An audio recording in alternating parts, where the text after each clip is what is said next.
Very well, we resume. Excuse me. We resume the debate on the amendment to the amendment. Deputy Miles. Thank you, sir. I'd like to address some of the issues that have been raised around the safeguarding issues that Deputy Ward's amendment to the amendment raises. The government take the safeguarding of children and adults very seriously, and we already have processes and procedures in place to ensure that people who are in regulated activity with children and vulnerable adults can be assessed using the DBS, that's the Disclosure and Barring Service system, which have been extended to Jersey through the Safeguarding Vulnerable Groups Act. This already applies to host families used by language schools where relevant members of the household over the age of 18 are eligible for vetting. The Sex Offenders Jersey Law 2010 provides for, amongst other things, the establishment of arrangements to deal with sex offenders. So a person who in Jersey is convicted of a relevant offence becomes subject to notification requirements outlined in the law upon conviction. This means that that person must notify an authorised officer of their home address and any change in their home address. An authorised officer is usually a police officer, although it could be another state's employee, for example, a probation officer or a social worker. In practice, this will usually be a member of the States of Jersey Police Offender Management Unit. Under the law, the Chief Police Officer also has the power to supply information to a person in Jersey who, in the opinion of the Chief Officer, needs information to prevent, detect, investigate or prosecute an offence. In practice, if there was a particular concern about the living arrangements of a sex offender in Jersey, the appointed officer within the Offender Management Unit would take the necessary action to safeguard vulnerable people.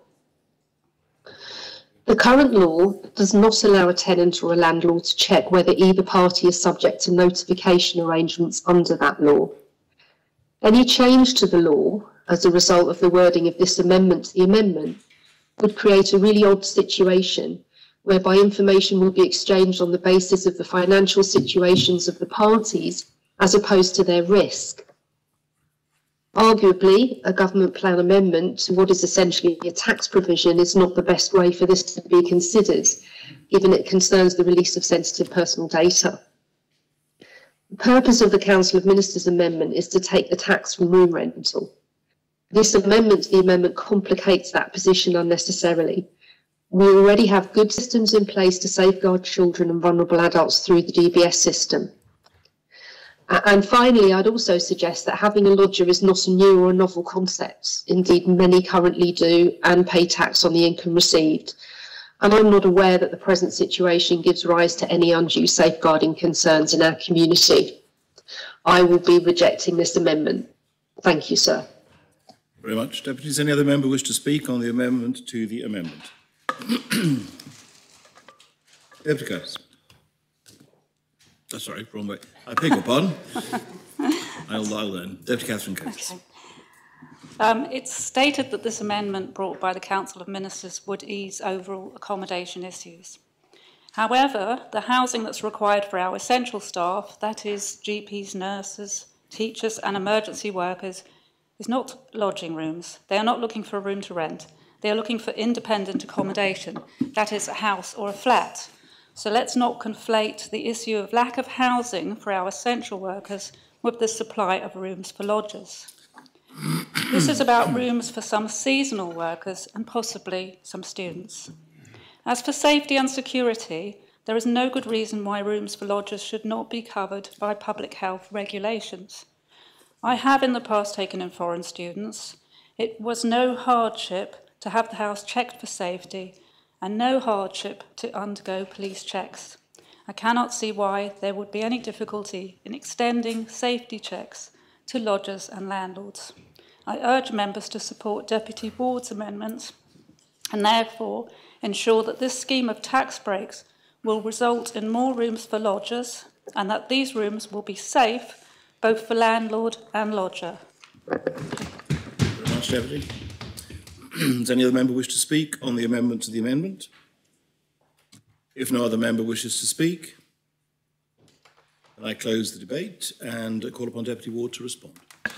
Thank you, sir. And I thank members for their contributions. There's quite a lot to talk about. I can't see, sir, the Constable St Helier perhaps is listening next door. I hope so. Because I want to address one really important point that may be convincing some that they won't vote for the amendment to the amendment. The amendment to the amendment is not about the taxation. It's about the safety and safeguarding. I'll say it again. It is not about the taxation. It's about the safety and safeguarding. That comes in the main debate. If you do not think this is the right use of tax, the main debate is the place to talk about that. Unfortunately, yet again, we seem to have conflated the two and not talked about the amendment to the amendment. So let's go back to that. Let's talk about that issue. Let's talk about this amendment. Deputy Renner, I find it unfortunate at times that it's happened a number of times. You referred to my proposition as simplistic. I think it was insensitive. I'm not sure. If I'm honest, sir, I can't read my own writing again. I really need to work on this. I wish I'd have listened at school, sir. And he talked about proportionality. How is it proportional to have an entirely unregulated tax break for so-called accommodation that people need so desperately? How is that proportional? It simply isn't. I'm troubled that an environment minister who, to some extent, drives the rental dwellings law, it says that it will discourage people by raising standards. That is entirely the wrong way round. We should be raising standards to encourage people to be part of those standards in housing on this island. And if we don't do that, as a government and as assembly, we are failing in our duty of care. And that's what this is the main issue around this is for me.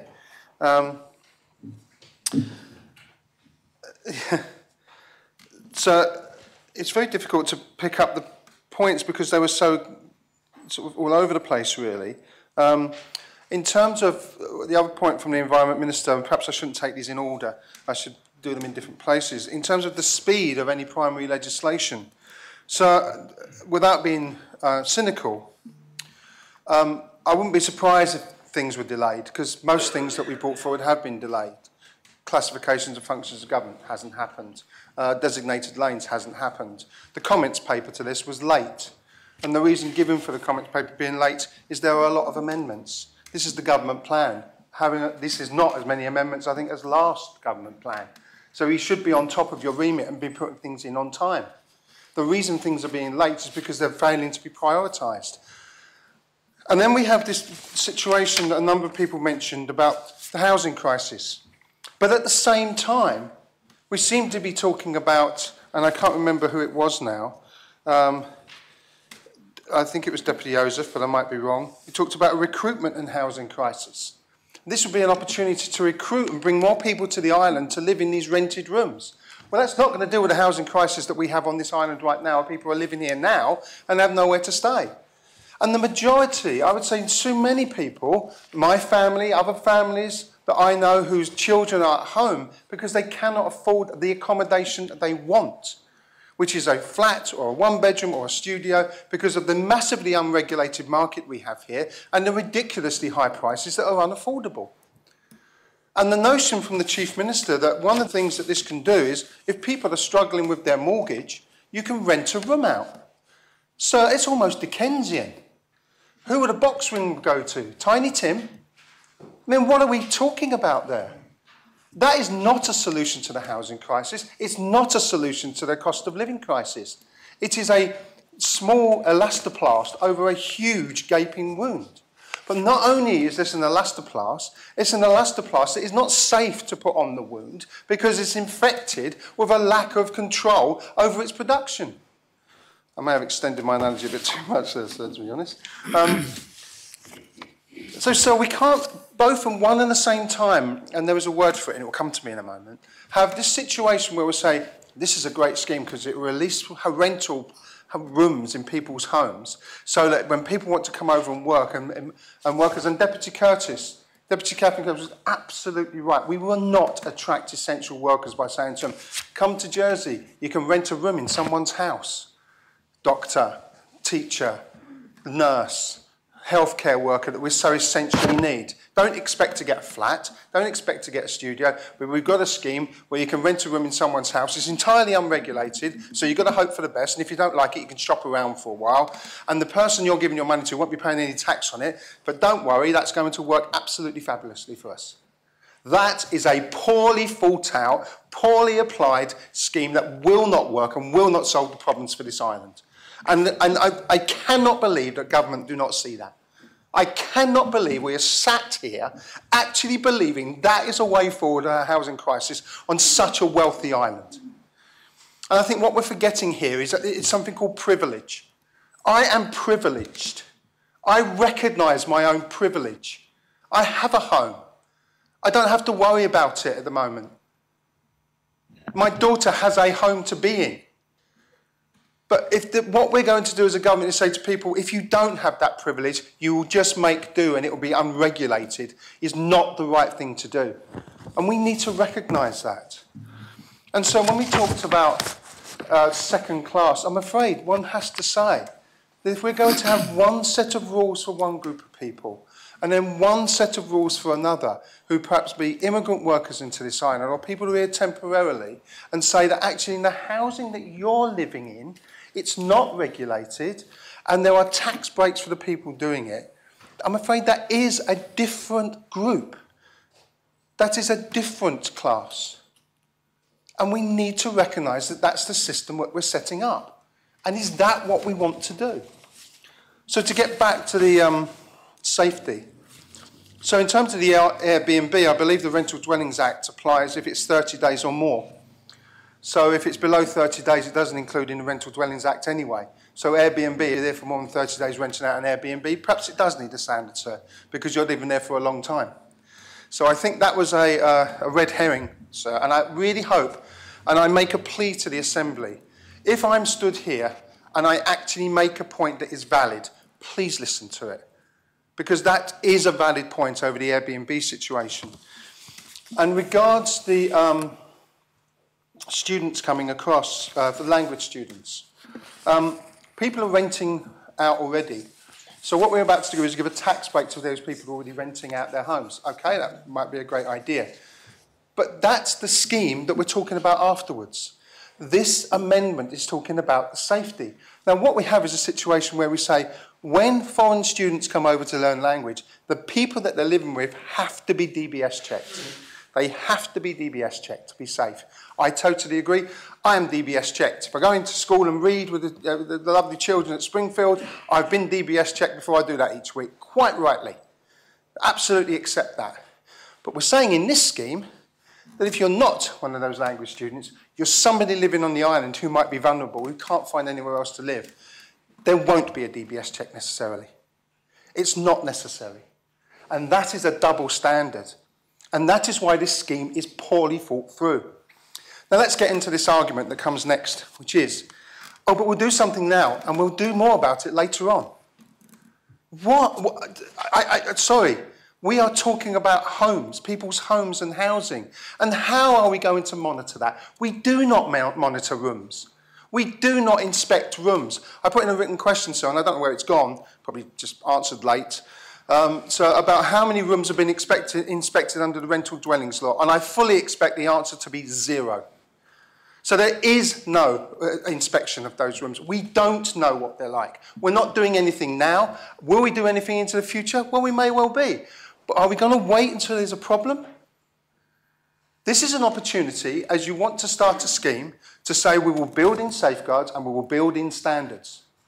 And if that means that people won't rent their rooms out, they should not be renting substandard accommodation in their homes for people to live in.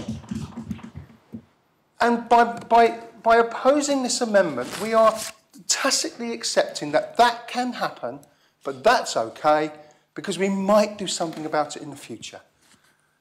And when we talk about action and not words, that's not action. That's words. That's not even words. I don't know what it is, actually.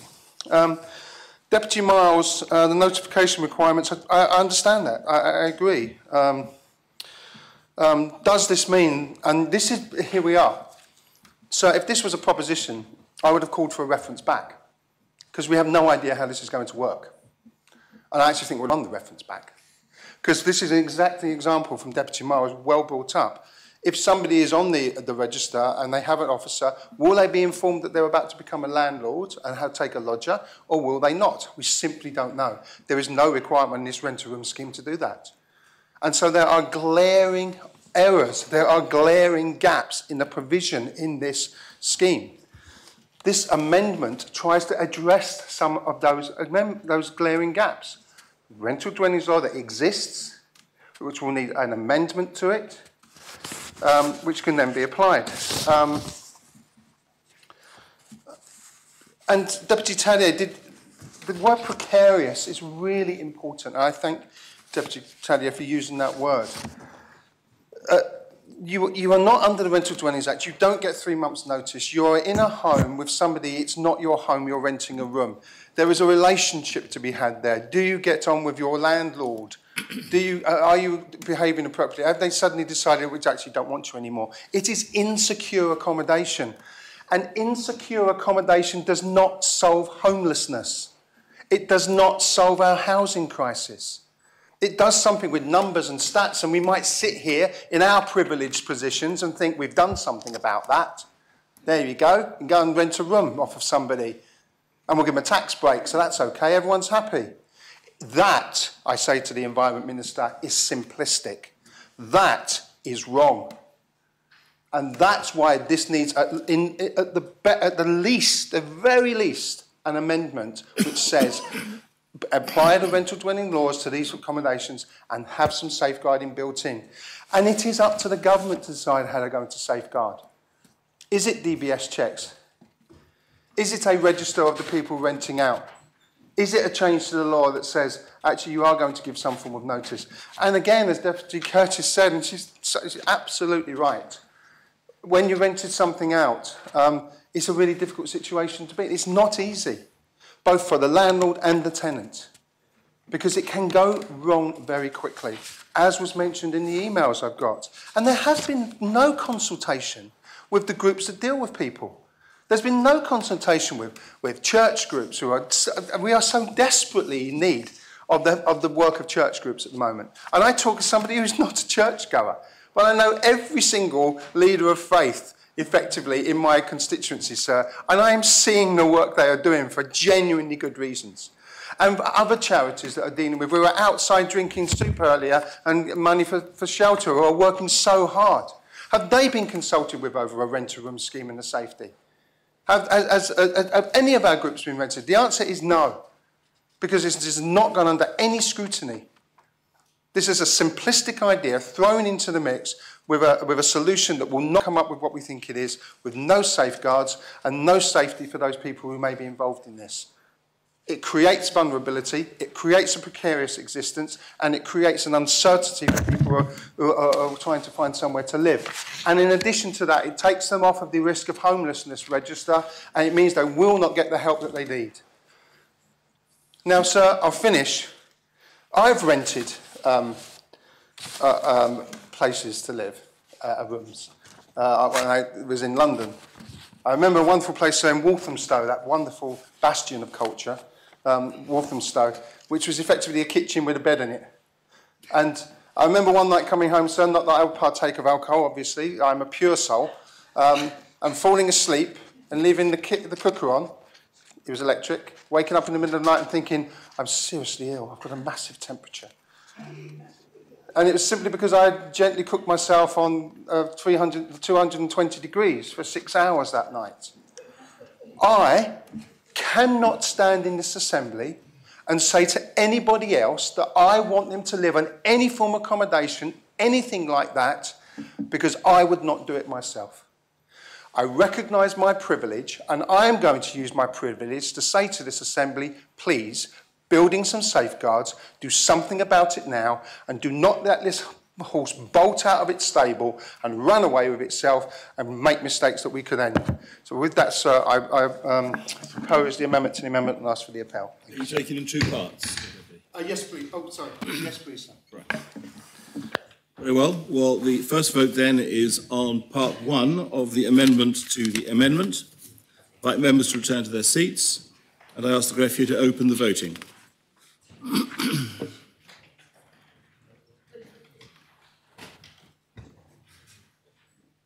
Ask members to cast their votes. If members have had the opportunity of doing so, then I ask the greffier to close the voting.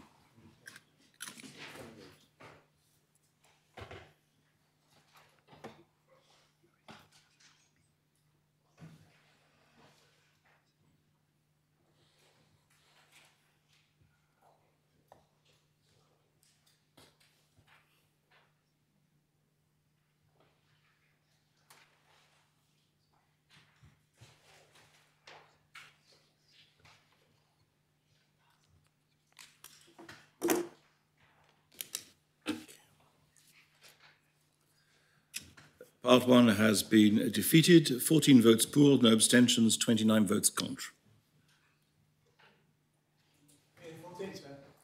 14 votes called for.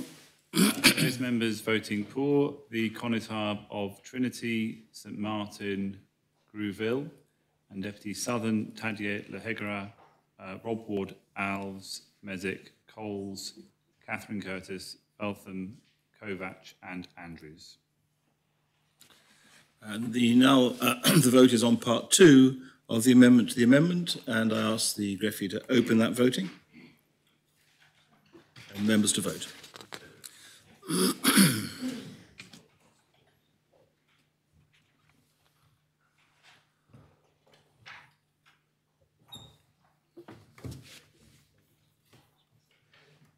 Members have had the opportunity of casting their votes. I ask the greffier to close the voting.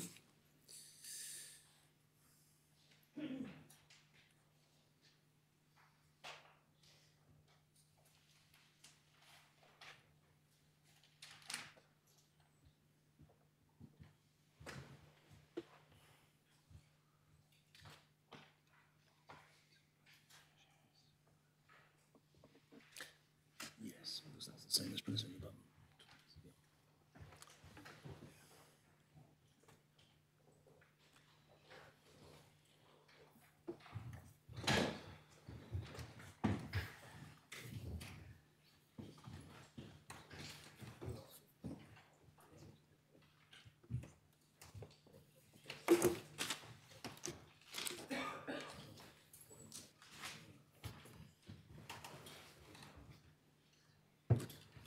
Part two has been defeated, 29 votes contre, 13 votes pour, no abstentions.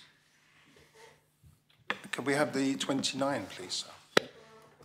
The 29 contre, the Conotab of St Lawrence, St Brelard, St Peter, St Martin, St John, Grouville, St Juan, and St Mary, and Deputies Labby, Luce, Dublé, Ayer, Gardner, Gorst, Moore, War, Scott, Renouf, Miller, Howe, Berry, Alex Curtis, Barbara Ward, Stevenson, and in the chat, Deputies Rose Binet, Balash, Miles, Tom Binet, and Morell.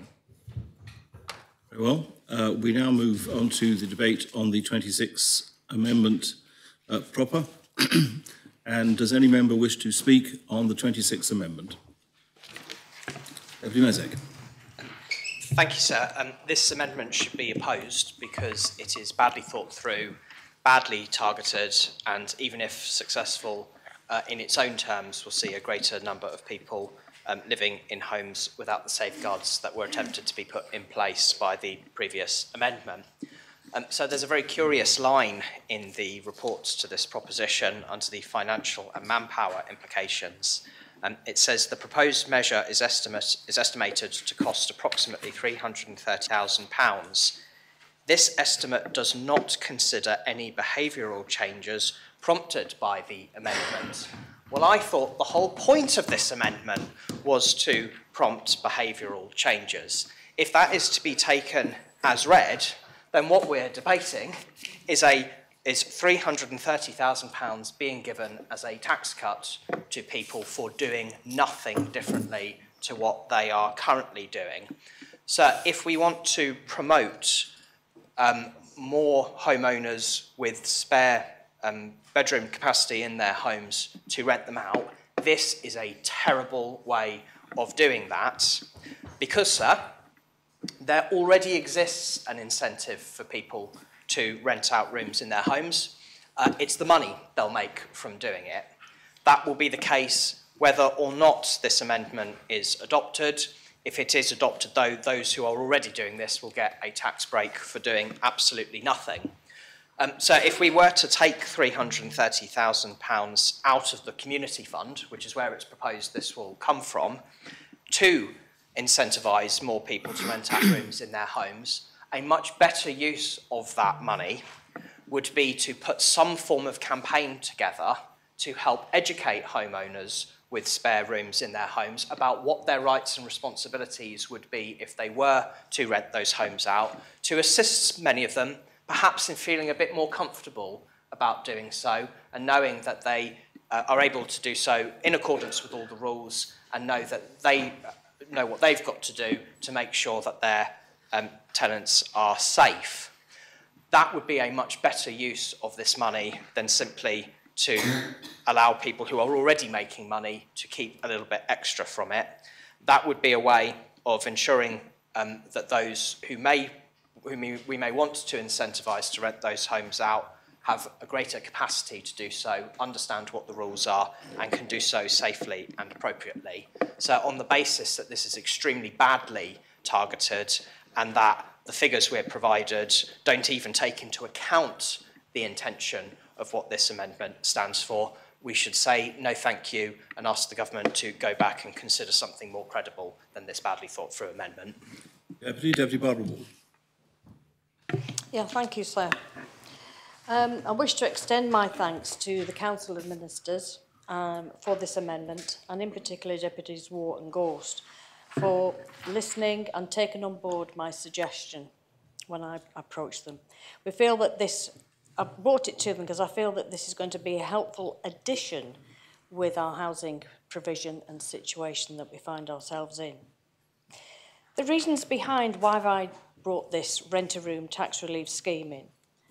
When I was canvassing, meeting a number of people, there were one or two that were actually telling me their story about they have fallen on hard times and they were actually living in their car and something had to be done. They couldn't afford to go and lease an expensive flat if they could find one. So I kept that in mind. And also it was about the increasing numbers of homelessness that we have in Jersey.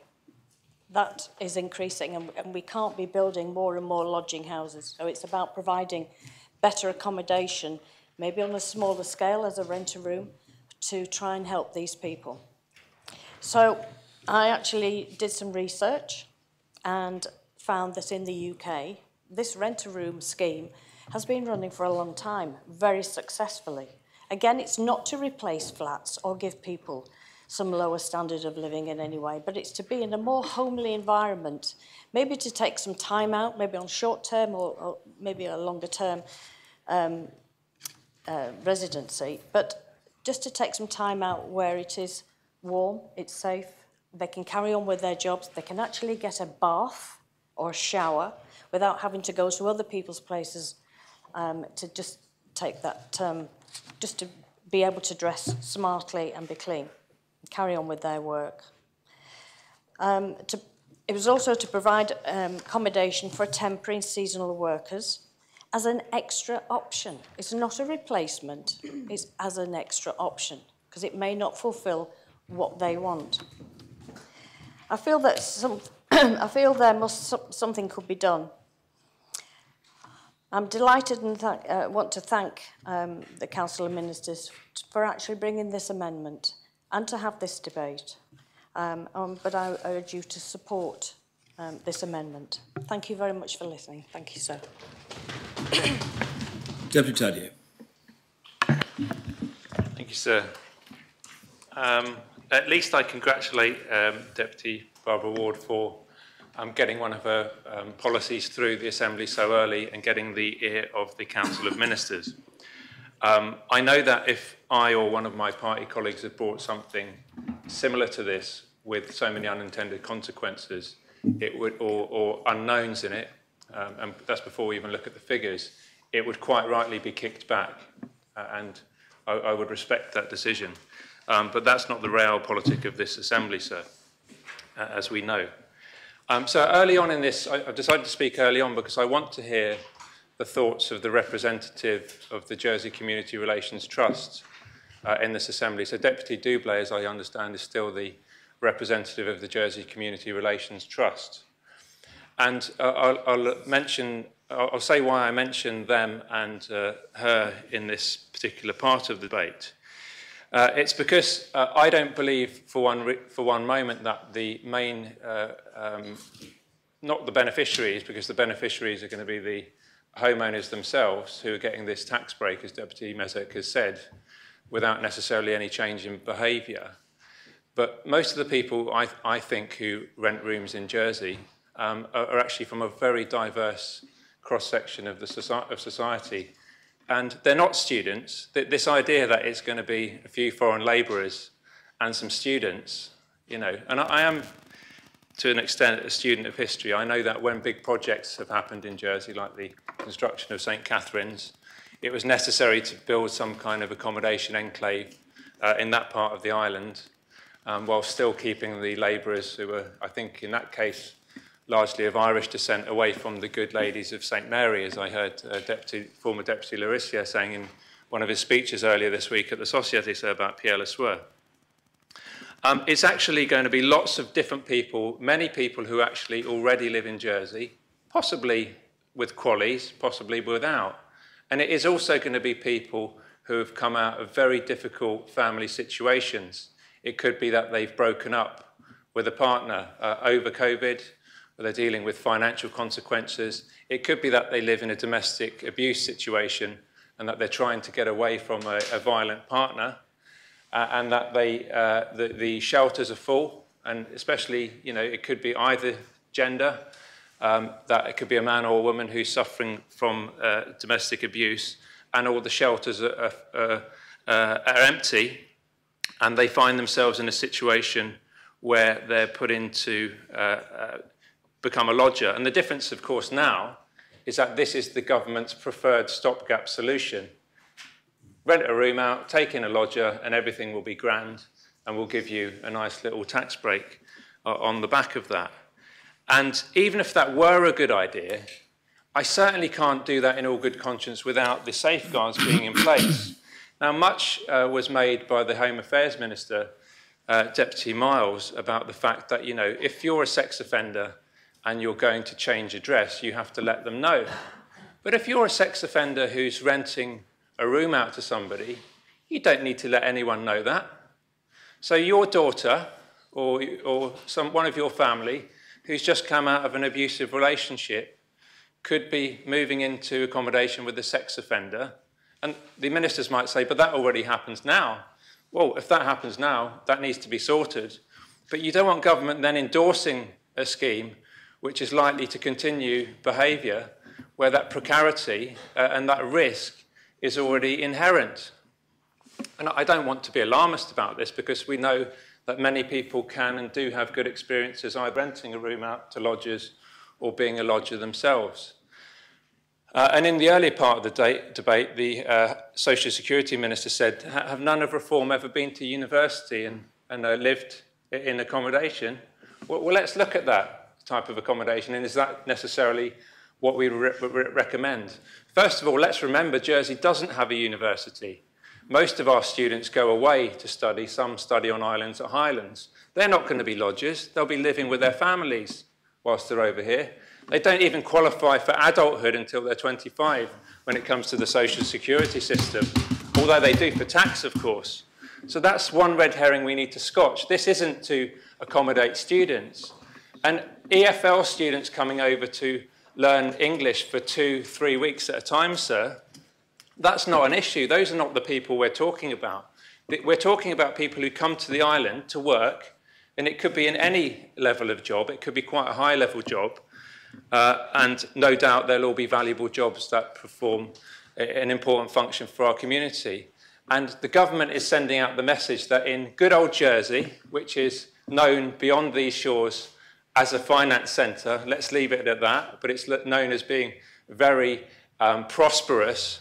It's known to attract multi-millionaires and billionaires, some of whom end up in our court system, some of whom end up getting their offices raided, is also saying to poor immigrants, come and work in Jersey, and you can live in somebody's back room, a hovel, I think it was called by one of my colleagues in St. Brelard. You can rent a room out in a hovel, and that's okay because government will give you a tax break for renting a room out in your hovel.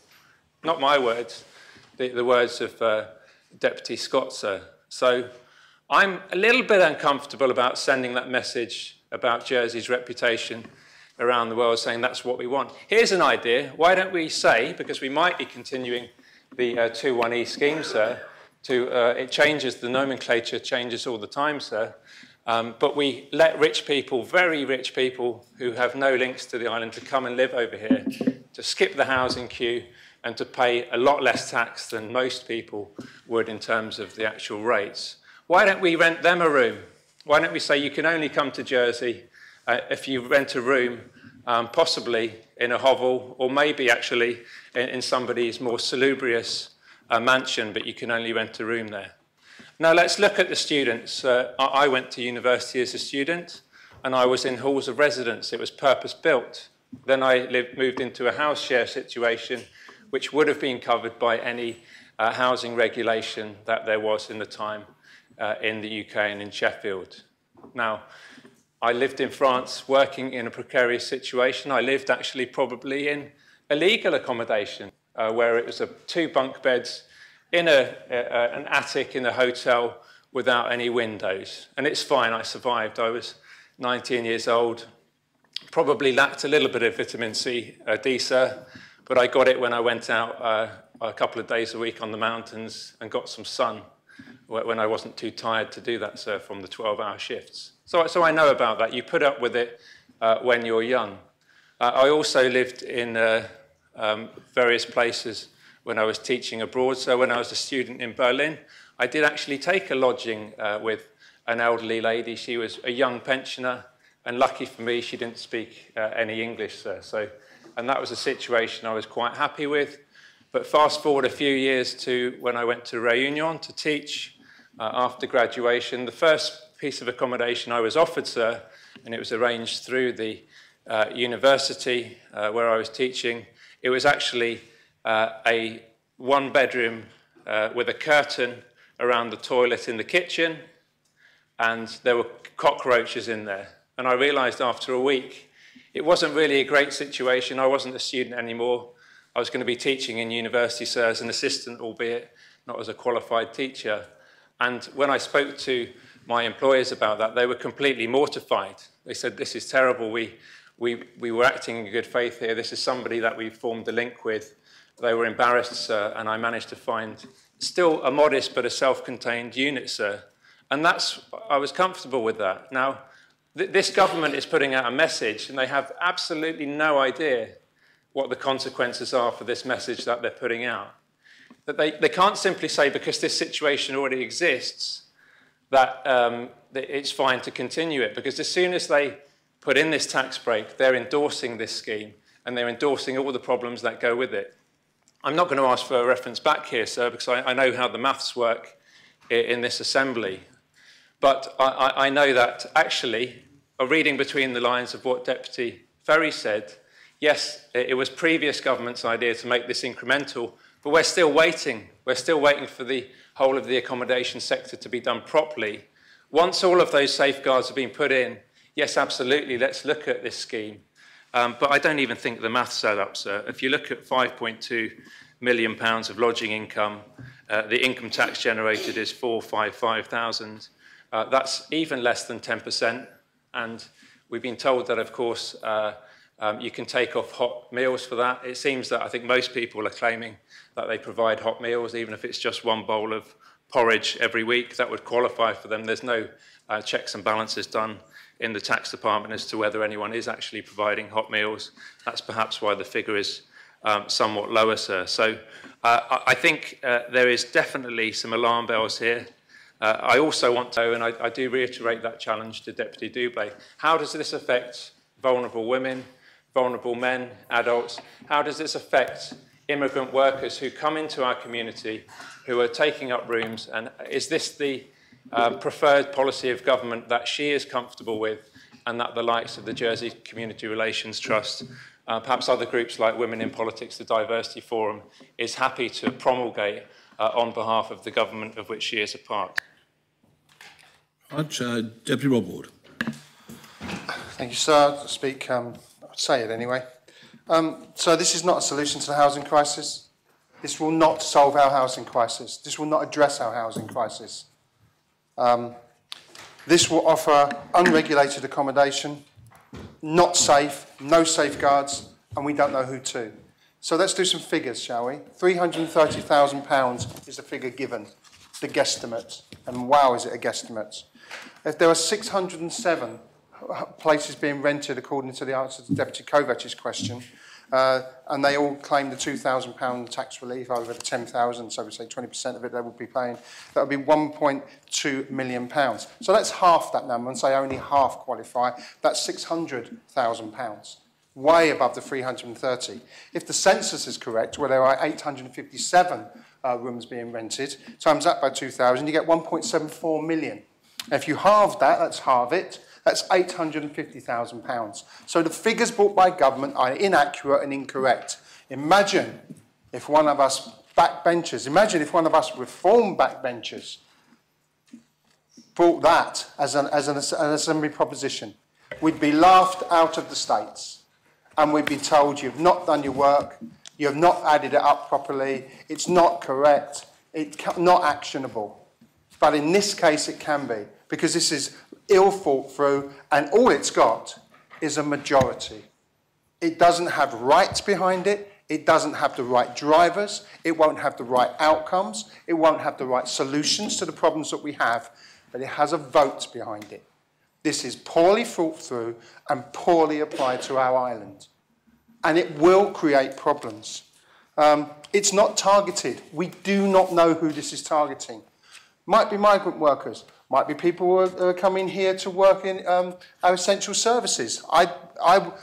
You would not come here if you were a teacher to rent out a room, particularly if you've got a family. You would not come here as a doctor to rent out a room. You would want proper accommodation. You would want a flat to live in so that you can have some space and get away and have that downtime. Because this is a wealthy island.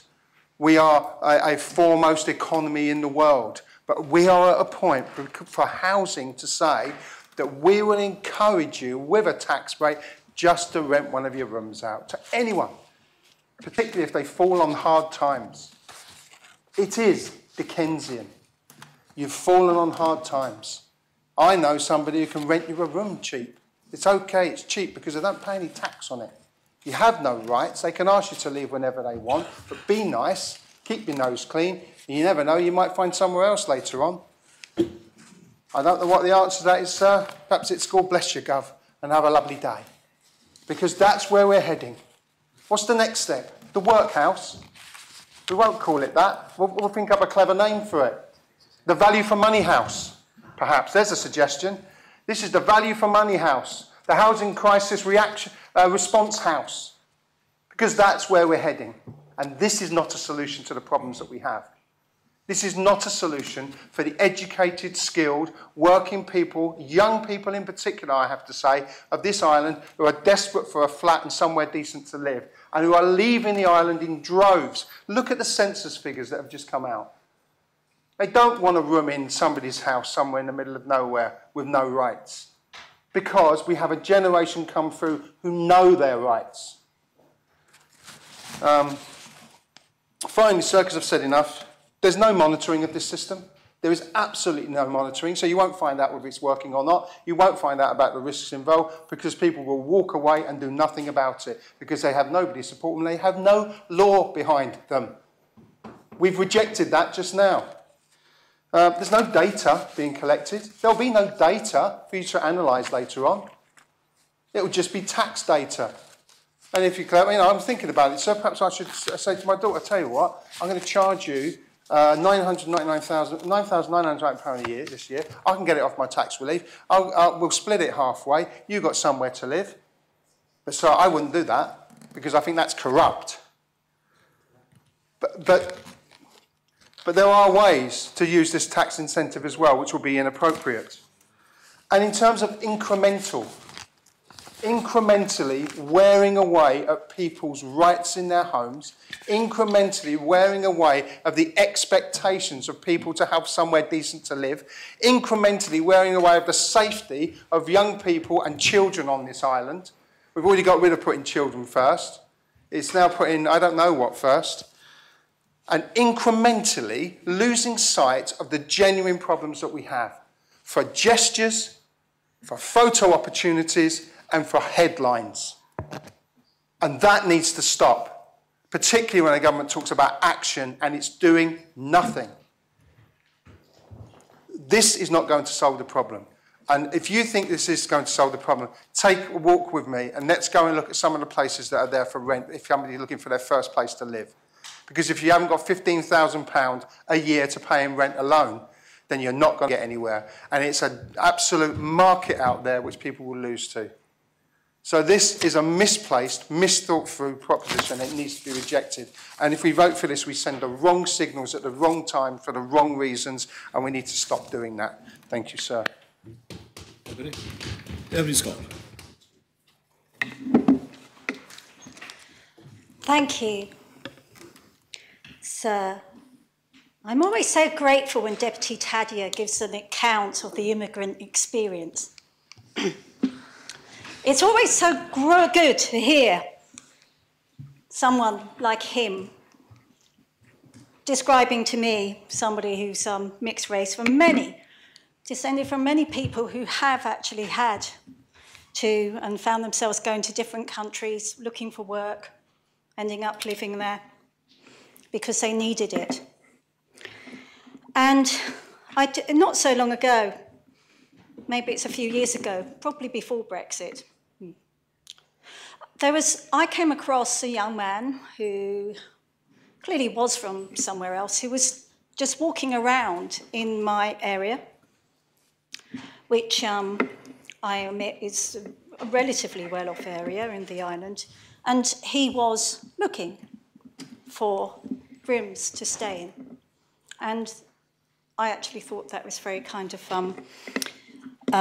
motivated by him, but I also recognised something of that immigrant's experience, of the way it is when you come from somewhere else and a different culture, and that's really what you do. You go around asking, do you have rooms? And often, and that's often how people find them. I don't know whether this particular individual did find one, but that's really what he did. And he had a choice. I mean, he could have gone into any house that he did find and decide whether it's a hovel or not. I don't really see personally that we've got to that point where we are forcing workers into hovels as such, because if anything, we're just so desperate to see them in so many places.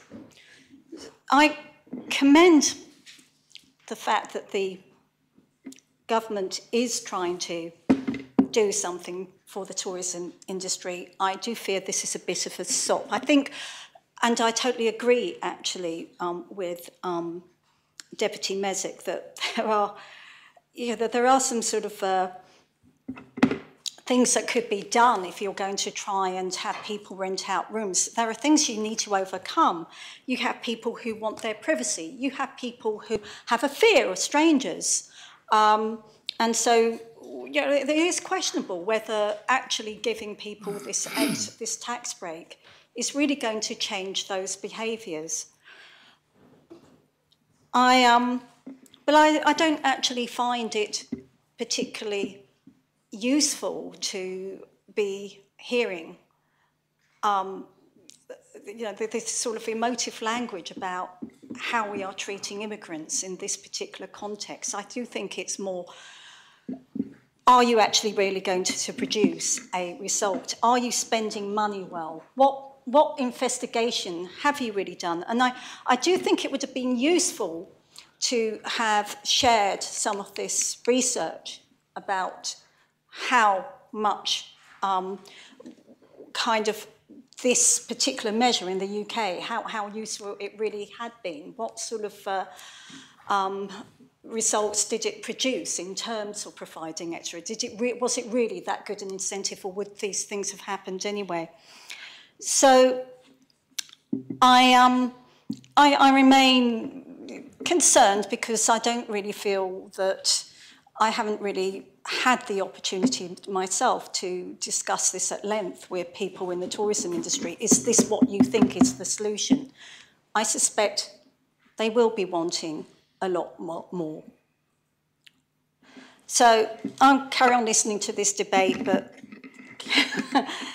I really do hope you come up with something better. Deputy Doublé.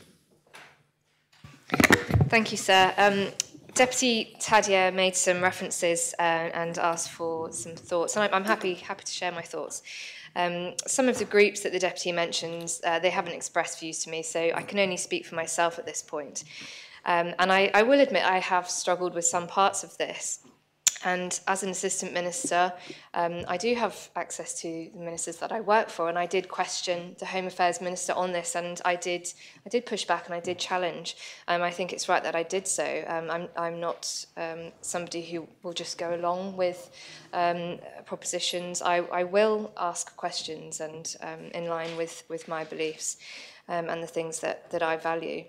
And of course, many things that Reform Jersey bring forwards, I do support if they are in line with my personal views and beliefs.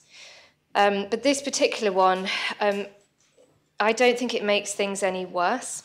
And I think there are vulnerabilities on both sides. I think refocusing on the fact that this is about tax, it's actually not about some of the things that have been raised. Nevertheless, I think some important points have been raised by speakers in this debate, and I hope those points will be listened to, and that vulnerabilities that have been exposed and raised, that they will be considered going forwards. And some of those concerns I share, because nobody wants people living in conditions where they don't feel safe.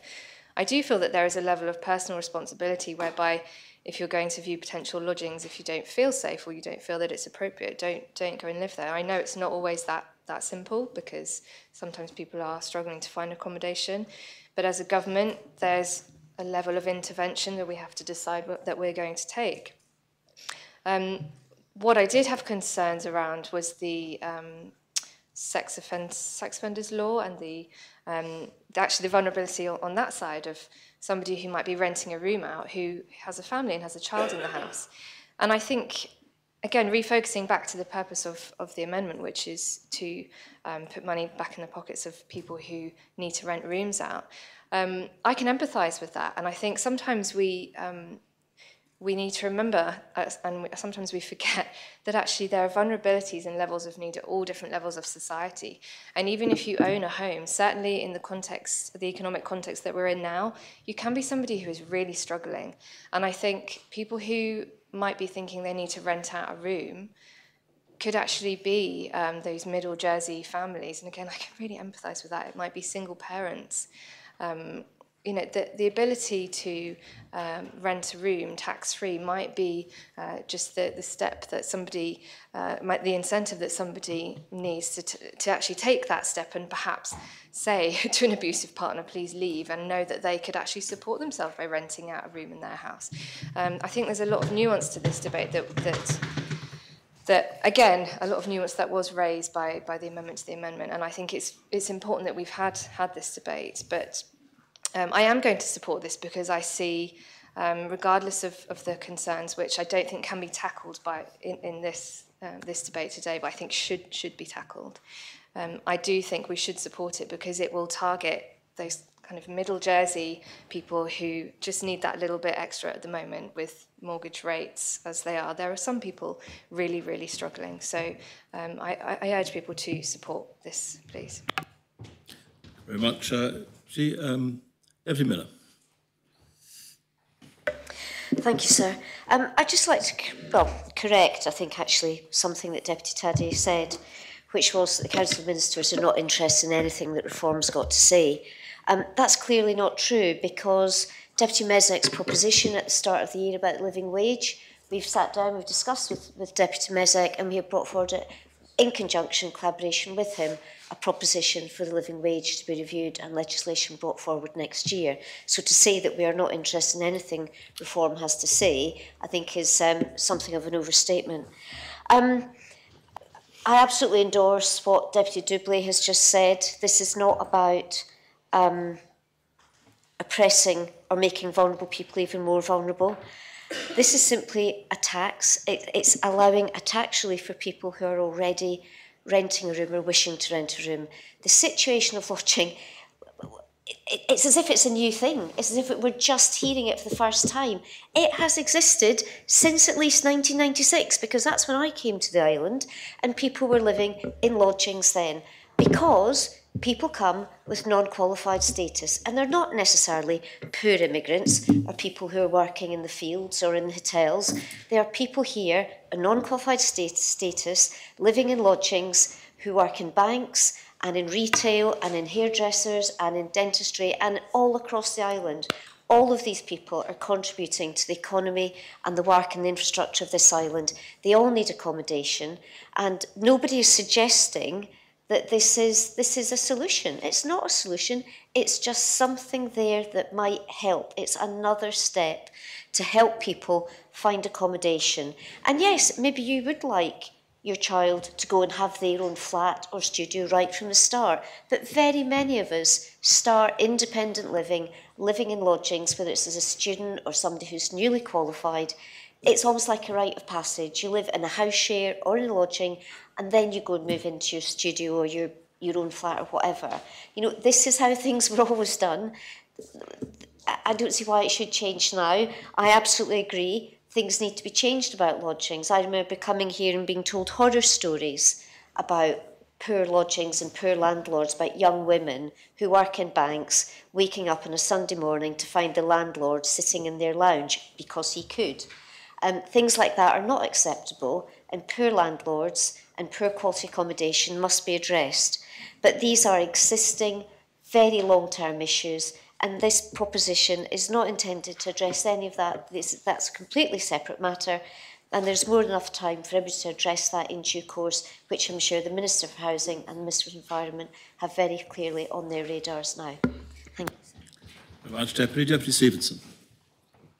Thank you, sir. And I'm pleased to follow Deputy Miller because my notes start with the same. Lodging is nothing new.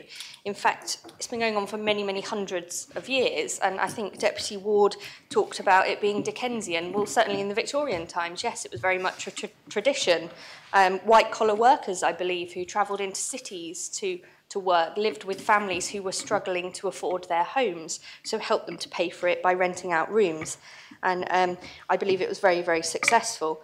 Jersey also has a long history of islanders renting out their rooms, whether that's to workers, temporary workers, or students. And also, let's remember when in the heyday of the Battle of Flowers and tourism, when hotels were full, islanders would open their doors to tourists to help facilitate for the island. I speak as someone who has been a lodger, not in Jersey, but up in Newcastle in a family home, and very much enjoyed being part of the community rather than shut away in a box while I was studying up there. I'd like to take the opportunity to thank Deputy Ward for actually acting on one of her election ideas and promises and going away and doing that research.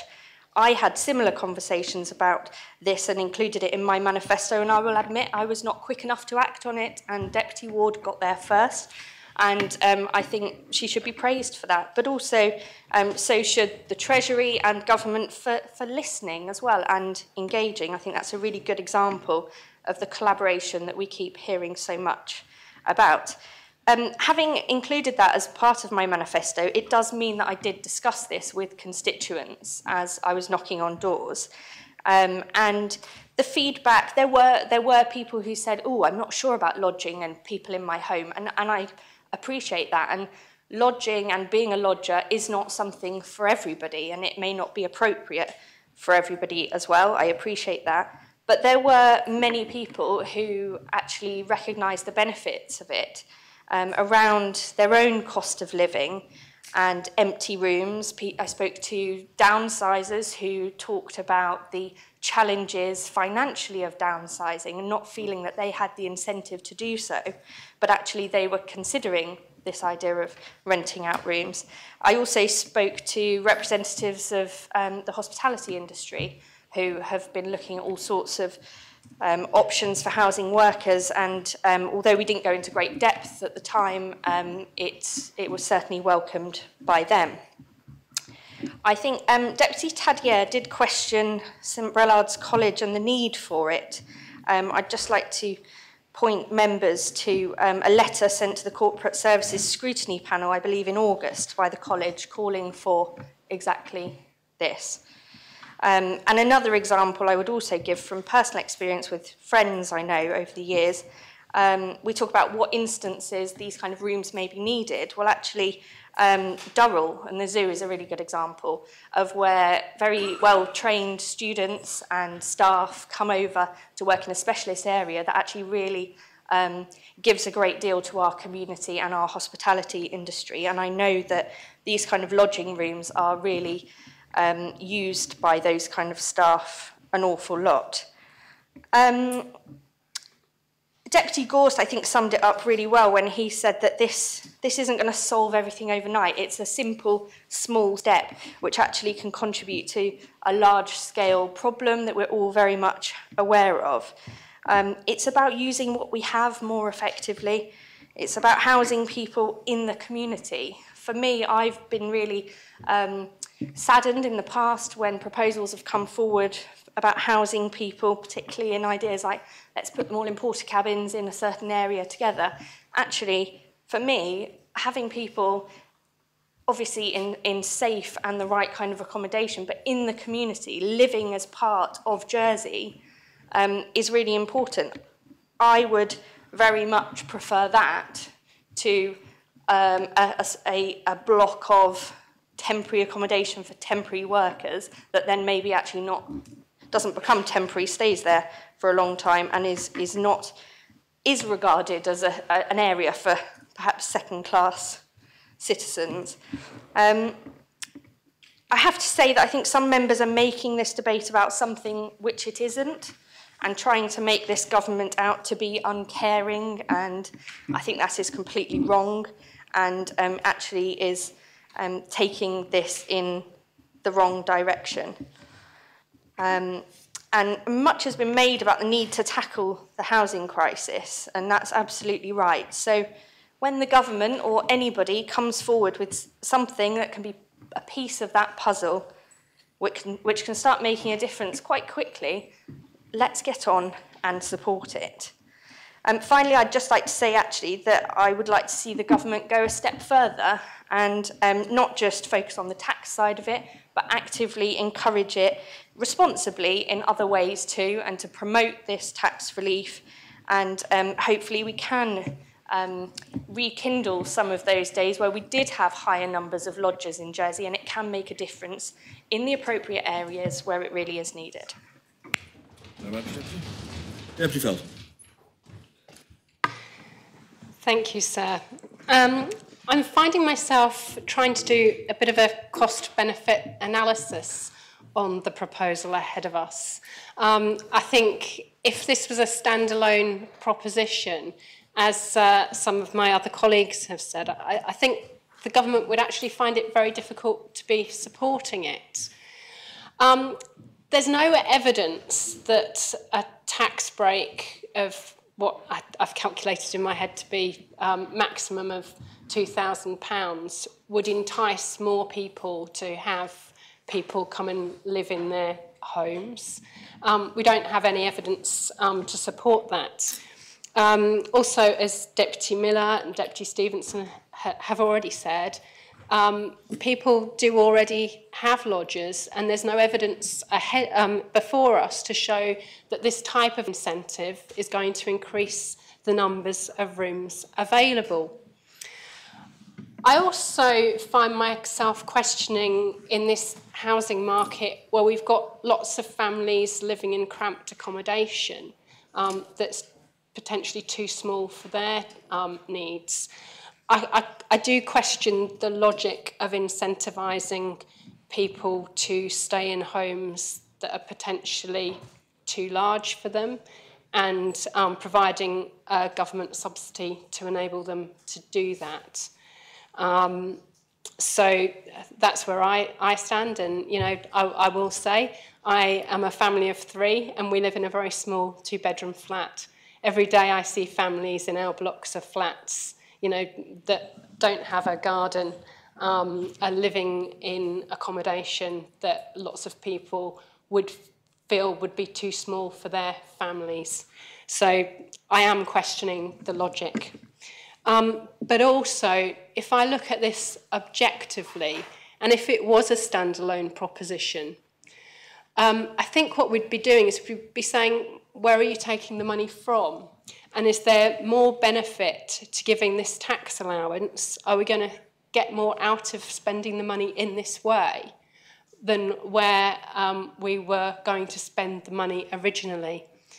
And I would actually be keen to hear from the Assistant Minister with responsibility for charities about this, because where the government is going to be taking this funding from is, of course, the Community Fund. And we don't know how much money it's going to be. It's saying it's in the region of £300,000. But in 2023, the Community Fund estimated budget is £1 million. That's quite a significant chunk out of that fund. And the purpose of the fund, although it says a more detailed plan will be given to us in the future, the purpose of that fund is to enable charitable and voluntary sector organisations outside of the government to improve their physical infrastructure.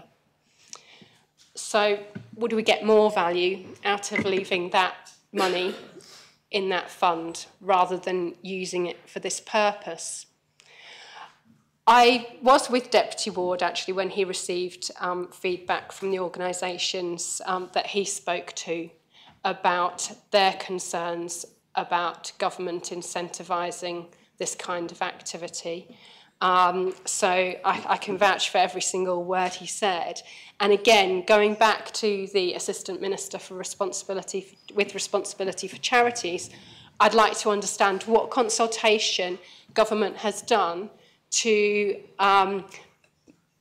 allay the fears that those charitable organisations have brought to us, but also to find out whether actually the benefit of this scheme outweighs the benefit of the funding in the Community Fund. I'll leave it there. Thank you. Thank you very much, Deputy. Does any other member wish to speak on the 26th Amendment? Deputy Lehegara. Thank you, sir. I spent much of my working life in and out of various premises, and I've got some real concerns about the lack of actually ensuring that these properties will be suitable for purpose. And I was going to speak initially with the First Amendment, but the amendment to the amendment, but chose not to. But I have some real concerns. We are incentivising people, potentially, to rent out rooms without actually knowing the state of those rooms to be rented. And that, sir, can be such a disproportionate range. It's frightening. And in a way, taking aside all of the concerns that were brought forward by Deputy Rob Ward in relation to the safeguarding issues. I've got real concerns about us as an assembly giving money when we don't know whether those facilities are going to be suitable. If you think about Angium Homes, we expect them to provide accommodation at a suitable level. The Environment Minister did not see that this was an issue. And, you know, the legislation will come. For me, it should be the legislation first. We should have proper controls. And I fully accept, as people say, that people are already lodging. But those that are already lodging, those individuals are not getting incentives for that room or rooms to be used. So I have some real concerns, and I do not feel that I will be able to support this without some of these things being put into place, sir. And I think, you know, I think it's a good proposition that Deputy Barbara Ward's brought forward, because it is good to be able to utilise what we have already in the housing stock, if you like. But without some regulation on what we're at, on the state of the accommodation, I just think that we cannot rubber stamp something to give an incentive when we've got no control over the facility which is going to be provided. And that, for me, is a critical point, and I cannot support it. Deputy Gardner. Thank you, sir. I agree with Deputy Ward, with Deputy Lehegerade and others who raised the concern about the safety, about the standards of the rental dwellings. Saying this, I'm not sure if deputies remember, we had at least 2 debates about public health and safety, rental dwellings minimum standards and licenses in the previous assembly. And at the previous assembly, I was one of the few ones who opposed this on my first vote, not because I didn't want licenses, not because I didn't want minimum standards. And if you go back to the Hansard, one of the things that I raised during that debate was that 2 and less lodges would not be included in the licensing scheme. So the people who are having 1 or 2 lodges will not need to be registered, will not to be needed to be inspected. And this was my main objection when I objected the first time. I also remind members who were at the previous assembly and who supported, and I supported it in the second reading, we actually agreed that 1 or 2 lodges will be excluded from the licensing scheme, including Deputy Ward and others. We voted for, we lost, but we have excluded 2 lodges. I still have these concerns, and I do believe when we will be debating rented dwellings licenses scheme, this is the right place to bring amendments and to have proper debate about the safety. What we have in front of us today, it's the tax scheme. And this is really important. We will have debate about the safety. And I would like to have a conversation if 1 or 2 lodges should be included in this debate. We need to take a pragmatic approach. We cannot solve everything immediately. Would this resolve housing crisis? Not. Would it help with cost of living for some of the families? Yes. Would it help to accommodate students, seasonal workers, people who come to do some short period of work here? Yes. Would it help people who are now in the hotels to be in the rooms and maybe get accommodation? Yes. We don't have, unfortunately, immediately to give everyone independent limit. I wish we would, but we would not have it today. What we do need to do, and this is, I'm thanking for Deputy Barbara Ward and the ministers, we are trying to create this puzzle. We create the jigsaw puzzle, and it's one step forward And other issues should be addressed. They are important, but this is not for this debate. And this is important to do this separation, and I urge members to support the amendment. Thank you. Does any other member wish to speak on the 26th Amendment?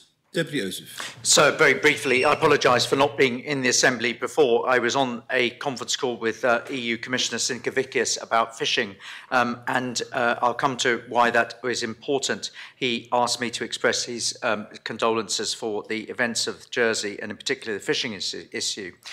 Deputy Feltham, he was impressed by the community coming together on these tragic events. And Deputy Feltham asked about evidence.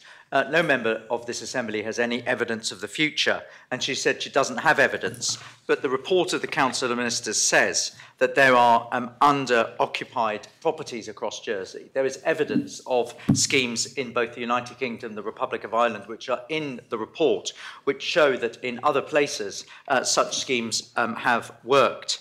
So I just wanted to say, in speaking for less than 2 minutes, we need to send out a clear message in this debate, sir, that we are going to support a widening and an increased amount of rooms available to workers in Jersey. There is a shortage. Every member knows that. And if this is a nudge, if this is a clear message that we support it, then let us make this tax arrangement in place. And all of the concerns that members raised, which I heard Deputy Doublé and Deputy Stevenson so eloquently say, that there is a lot of work that can be done. The Minister for the Environment has said, the Minister for Housing has said he understands the concerns.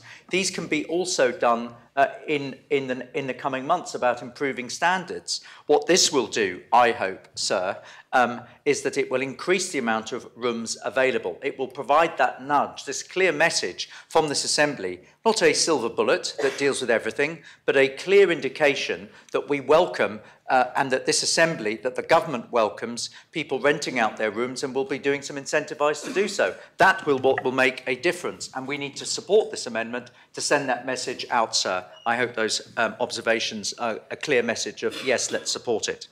Thank you very much. Deputies, any other member wish to speak? If no other member wishes to speak, Deputy Ferrier. Sir. Thank you. Just in relation to the question that Deputy Feltham raised earlier in relation to the Community Fund. So the detailed arrangements for the Community Fund still needs to be worked up in 2023. But reducing the amount provided obviously reduces the amounts that could be paid out. But it is expected that the remaining amount in 2023 would be sufficient. In future years, there will still be a £1.7 million allocation of money that has never previously been put in place. What is critical is that this is properly judged choice to the fund, but this proposal, whilst maintaining public finances, rather than leaving a hole in public finances or reducing the reserve, and consequently the ability to react to the economic uncertainty. Thank you, sir. Very much. Does any other member wish to speak? No other member wishes to speak? And I close the debate and call upon Deputy Gorse to respond. Thank you, sir. We are going to have a lovely long week, aren't we? So this is really, I think, as others have explained, a simple tax measure which gives tax relief to islanders who are renting a room. Some islanders are already renting a room, and it will be a small step in encouraging other islanders to rent a room. And there can be, I believe, benefits from that. Benefits to those who are, as I said at the start, currently safer surfing because more rooms can be available. Surely that is a positive thing. Being accommodated in a room is better than being accommodated on a sofa. It's a while since I've been accommodated on a sofa, sir, but my experience has always been it's better to be in a room and have some privacy. I think I ought to be careful. I didn't intend it to be meant quite like that.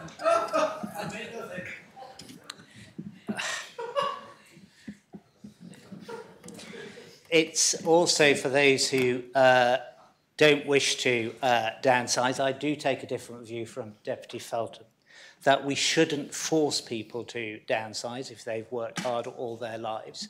But we should encourage them, if they have got spare capacity in their accommodation, to rent it out to those who have, at this time, have no accommodation. And we do all know about the housing crisis. And I hope so that during the course of this debate, because there are a number of small measures that are going to have positive benefit to islanders who find themselves in housing stress now. They're not the be-all and end-all. They're not a silver bullet or a magic Christmas wand, but they are small steps. And I really do hope, sir, that we can find a way of coming together, that there doesn't need to be a political divide, but that we can take some small actions during the course of this government plan to start to alleviate and make decisions which will help islanders that are suffering. Of course, there is the added benefit, as others have said, about keeping money in islanders' pockets for those who will be able to benefit from this tax relief. And I don't think, sir, that some of the commentary that has been made about a tax relief equate to a scheme. We see other countries who've got tax reliefs. We see that they work there. And this is a straightforward proposal. Because of the various uncertainties around current taxpayers, where that income is recorded, for some it will be in Schedule A, for some are already benefiting from some tax reliefs. It is not possible to do the straightforward calculation without seeing how taxpayers behave in the way that Deputy Ward suggested. The amounts in the amendment were inappropriate. They are not. Treasury have provided the numbers that they are able to provide based on current tax returns and based on census information. And I think it is a good use of this amount of money, as Deputy Ferry has just said. The allocation of money that this will be coming from, that community fund, there is a lot more work still to be undertaken in 2023, and there are substantial amounts during the course of the 4 years of the government plan that will be put to that very positive effect. So rather than shooting this amendment and proposal down because it's not, as I say, the silver bullet, I hope that members will see it for what it is, a small step in supporting islanders, whether that's in increasing capacity for better accommodation than they might currently be experiencing, and I make no comment on that accommodation that they're currently experiencing, but this will bring better accommodation into the market for all of the reasons that we've said, will help islanders who might be continuing to suffer with the cost of living crisis, and we know that many are, particularly those who are homeowners and have got mortgages, and this added income will be welcomed by them. So in that spirit, as a step forward, I ask members to support the amendment. Thank you. So, may I ask a point of clarification? I beg your pardon? May I ask a point of clarification? You give way for a point of clarification, Minister? Indeed, sir. And apologies if I missed it earlier in the day. Is there already in place 25% allowance on rents received for rooms rented in households? So did I just misunderstand that at some stage during the debate? No, sir, but I think Deputy Farnham might be alluding to the different treatment that some who are renting out dependent on the type of accommodation might receive. Some might already be making declarations under Schedule A, and there are various allowances that you can offset against Schedule A income. There are other people who might be running lodging houses, and there are some, perhaps I should have said this in my comments, and the Constable of St Helier alluded to this, sir, that there are some people, and I make no comment as such on this, who for all sorts of reasons are renting out rooms and not declaring it to my department. This will alleviate that need. They will be able to make those declarations and receive rent relief. That will, of course, then in due course feed into better data so that this Assembly can make better decisions about the statutes that it wants to put in place. Thank you, sir. Do you call for the appel, though? Indeed, I did, sir. There is call for. I invite members to return to their seats. The vote is on the 26th Amendment. I ask the greffier to open the voting and members to vote.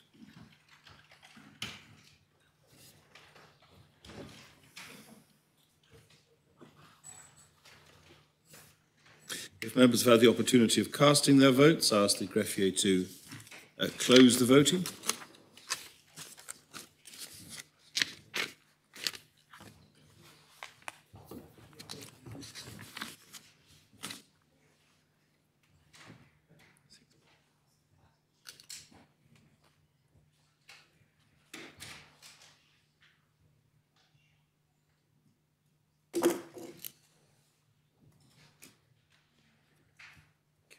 Announce that the amendment has been adopted. 32 votes pour, 15 votes contre, no abstentions. 15, please. 15 is called for. Those members voting contre, the Connétable, St Bernard and Trinity, Deputy Southern, Tadier, Lehegara, Rob Ward, Alves, Farnham, Mezek, Coles, Porre, Catherine Curtis, Feltham, Kovac and Andrews. I've had a note from the chair of PPC that she would like to discuss future business with members now, and I've indicated now will be an appropriate time. Thank you, sir. Yes, I'd like to address the Assembly with regards to order of business and suggest that we make a provision to stay late on Thursday and Friday evening this week. We will be able to stay late tomorrow, Wednesday, due to the vigil taking place. To have a chance of getting through the order paper in an ideal world, we should stay late tonight, but I appreciate people having children and other caring duties and the difficulty in making short-term arrangements. I would therefore like to propose that we stay late on Thursday until approximately 7 p.m. And with a short break at 5 p.m, and that we also make a provision to stay late on Friday. Thank you, sir. Is that in principle seconded? Yes. Does any member wish to speak on those arrangements? Simply so that my parish has an assembly on the evening of Thursday and I might not be able to sustain the whole time here, sir. So St Mons have the same. They have a municipal meeting at 8 o'clock for 80 odd people, which I'll have to really attend. Well, the proposition is only that it goes till 7, so one will have the opportunity then, if that's passed, to make a meeting at 8. I would hope, Connétable. Does any other member wish to speak? So I just wondered, we have time-limited speeches. Would the PPC chair perhaps give some consideration to limiting the time that people speak? I think it's 15 minutes or less if you can't make a point across in a shorter period of time, given the amount of members to speak. Maybe we can just limit the time. Maybe PPC chair can consider that. Well, that's something that the chair of PPC may wish to take into consideration and may wish to consult with members and may wish to tell us tomorrow morning whether or not it will move from 15 to 10 minutes. In any event, that's a matter for the chair of PPC. Yes, Deputy Andrews. Yes, sir. This is also, in relation to another matter, just under Standing Order 32. I've just made an amendment to an amendment. No, at the moment we're debating the order of future business for the purposes of, there's a proposition which is, are people going to sit late until 7 p.m. tomorrow evening, I beg your pardon, not tomorrow evening, on Thursday evening, and agree in principle to sit late without a time fixed Friday evening. Sorry, sir, just to say that I also have a parish assembly starting at 7 o'clock on Thursday. Thank you, sir. As I say, it's having noted that, it's within the Assembly to vote for and against it. Deputy Herrera? So I wonder actually whether to take a feel as to whether actually people could stay till 7 tonight. I know that might be short notice for some, but it's just a thought. Well, I think what we have to do is take the.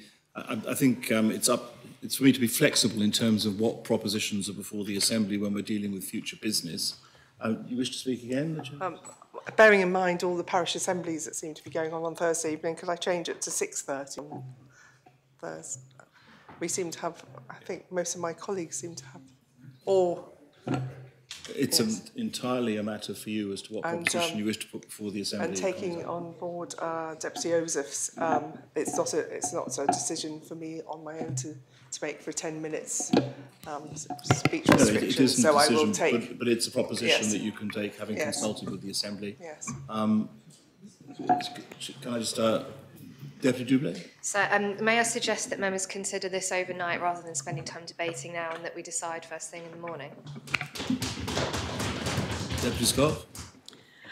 I was just going to support Deputy Hegarach that at least we might ask if people do object to staying till 7 tonight, because that sort of precedes this next discussion. So just let's discuss that first. Well, it's a matter for you, of course, it seems to me that it may be that members will want to have the opportunity of considering what the possibilities are overnight in terms of what you have currently proposed, and that Deputy Doublé's suggestion might have merit, because we won't be any, provided members understand that the Assembly may resolve to sit on Thursday night, may resolve to sit on Friday night. That's the thinking that can be done overnight, and you can renew your proposition tomorrow morning first thing. I'm more than happy to do that, sir, and if people could email me this evening to let me know how they feel that they will be voting tomorrow, that would be helpful. And do you want members to take a sort of a straw poll as to about shortening speeches for a period? Yes. And the other thing was, did you want members to indicate whether they might be prepared to sit late tonight? I would be very pleased to have that. Without committing on the basis. Sorry, can I tell? I just wanted to make a contribution. So my view is that if we're going to sit late, then an hour and a half isn't going to make a lot of difference. And we need to be prepared to sit late. So if we don't want to come back next week, we're going to have to accept, I think, that Friday evening may be a late night. I don't think we should put a limit on Friday if we want to finish the business. I mean, no limit has been placed on Friday at the moment. The limit has only been placed on Thursday, but I think that's very much up in the air and can be considered by members overnight, and if views can be expressed to the chair of PPC in due course. Deputy Ward? Thank you, sir. I just say, extending the day is never a good idea, really late. Bad decisions are made. We voted on 3-week sittings, and the consequences of that is we may have to come back next week. And we can't deny that. I think it's a really unhealthy approach to this Assembly to just say, well, just extend the day, get through the business. Perhaps the next stage of that is for people to stand up at the beginning of their speeches and say, can we indicate whether you're voting against it, whether it's possible, worth speaking at all, and let's end debate entirely. I think we need to be considering sitting next week so that we're all here at appropriate times, and if people have families, I don't have to worry about that, but I know other people do, then they can be there during normal times. I think it's a real problem at this late minute to be saying we'll extend the day now, we'll extend it on Thursday and Friday, let's sit on Saturday, let's sit on Sunday. You know, this was a product of 3-week sittings. So we can't now start swapping everything around simply to extend days. Thank you, sir. The fact is that the chair of PPC will come back tomorrow having consulted more broadly. Deputy Kovac. Thank you, sir. What I want to say, I actually disagree a bit with Deputy Ward, because I would prefer to stay longer Thursday and Friday than to come back next week. But I can't change on short notice my plan for childcare. My parents are just landing now, so today for sure I won't be able to extend. Well, yes, Deputy Alexander. So can I ask that the chair of PPC consider looking broadly with members at starting earlier as well, if she is to speak to people tonight? I think you've got a fair idea from the Assembly. Unless you wish to ask for an indication as to sitting late tonight, Chair of PPC, that's entirely up to you. I think it would be quite useful to have a straw poll of who would like to stay late tonight, and I also have to say that I do disagree with Deputy Ward, because historically the States has always sat late, whether we were in a 2-week cycle or a 3-week cycle. Indeed, the Assembly has done so. Whether that's a good idea, of course, is a matter for debate between members. But there's no proposition, so there's no reason to argue at the moment. There's no proposition before the Assembly. It may be helpful, though, of an indication. Could members who are able and would be prepared to sit late tonight please stand?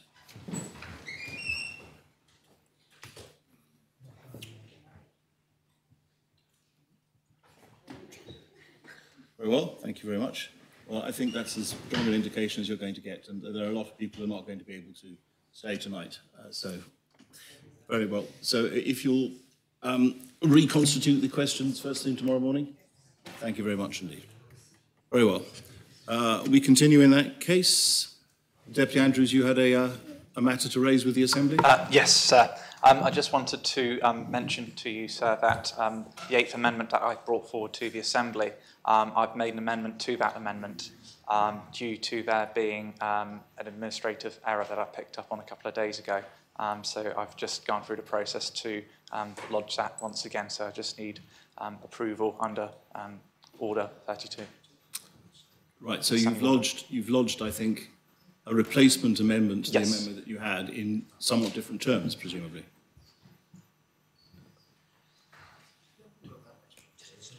Is it an amendment to your amendment? Yes, yes. In which case, it's obviously, if it's gone in today, which I did approve because it was in due form, it requires the permission of the Assembly both to table it, because it requires the suspension of the standing order, which requires 2 clear days' notice, and then it requires the leave of the Assembly to take it in its due time. Have members seen the changed amendment? I'm not too sure if it has been circulated. Well, in which case it's quite... yes, it has been. I'm told by the Deputy Greffier that it's been circulated. So when do you wish to make that proposition? Yes, I can make it now. Well, if you wish to make the proposition, then the proposition will, firstly, effectively it'll be the same, because members are either going to be prepared to take it or they're not. Yep. But technically, it's in 2 parts. Firstly, to lodge it and have it placed on the list, and then for members to agree to take it. So you'll need to explain to members what the position and concern is. If you'd like to do that now. Yes. So essentially what has happened is I placed an instruction to increase stamp duty rates. However, on the instruction that I gave, unfortunately what's happened is actually there's been an increase on the market prices on a movable property, so that needs to be rectified. And hence that's what I look to address, sir, to make it clear for members. And this is the 8th Amendment? 8th Amendment, sir, indeed. Because it seems to me to be a single issue, although 2 different standing orders, I'll take this as a single decision on the part of the Assembly. So the proposition then is to allow the Deputy to put in his fresh amendment to the amendment, and for it to be taken in due time when the amendment comes to be called. Is that correct? Yes. Is that proposition seconded? Yes, sir. Does any member wish to speak on the proposition? All those in favour kindly show. Very well. Thank you. You appear to be voting against your own proposition. Very well. We move on now. The next amendment listed in the running order is the 2nd Amendment, Stamp Duty to Buy, to Let Investments, Second Homes and Holiday Homes, lodged by Deputy Andrews. The main respondent is the Treasury Minister, and I ask the Greffier to read the amendment. Page 2, paragraph A. After the words Article 9(2)A of the law, insert the words, except that the 2023 estimate for stamp duty shall be increased by 240,000, and the 2023 estimate for land transfer tax, LTT, shall be increased by 160,000, by increasing stamp duty for buy-to-let investments, second homes and holiday homes at 4 percentage points above the normal rate for residential property. Page 2, paragraph C. After the words Article 9(2)B of the law, insert the words, except that a transfer of £2 million from the Consolidated Fund to the Dwelling Houses Loan Fund should be included for 2023 and subsequent years. Page 2, paragraph E. After the words to the report, insert the words, except that the general reserve expenditure should be reduced by £1,597,000. Deputy, do you accept the amendment of Deputy Kovacs? No, I don't know, sir. In which case, Deputy, please make your proposition. Thank you, sir. Now, members, I have brought forward this amendment to the government plan. we all are very much aware of Jersey's housing crisis, and we are very much aware of the distortion that we see in the market in both rental and purchasing terms. It is very difficult for those who are renting, because actually what we do see is demand pull inflation. There is a finite supply, there is a lack of private capital investment, and what that is doing is that's pushing up rental accommodation. But also, sir, it's pushing up house prices too. It's making it more steep, it's making it more difficult for our young generation to enter home ownership. So essentially, sir, a stamp duty surcharge, it is a demand-side constraint. We still want to see people investing in the housing market because it's very important that we do maintain a private rental supply. However, sir, what we don't want to be doing is we don't want to be exacerbating our problems, sir. We also have to be supporting those who are perpetual renters. It's so important that we support them, and we have to be the enabler. That is a firm belief that I do hold. The government has to provide a provision. So, sir, a 4% stamp duty surcharge is going to go a long way, because actually a 3% stamp duty surcharge is actually relatively diminutive. However, sir, I think a 4% stamp duty surcharge is actually going to allow us to generate slightly more revenue, but also, sir, we will be able to repurpose the stamp duty surcharges toward first-time buyers. And I think it's very important to mention, sir, the ring fencing into the Dwelling Houses Loan Fund. This is actually demonstrating where the money is coming from. I think that has to be very clear, because often it is mentioned when politicians come forward with ideas, where are you generating the source of funding?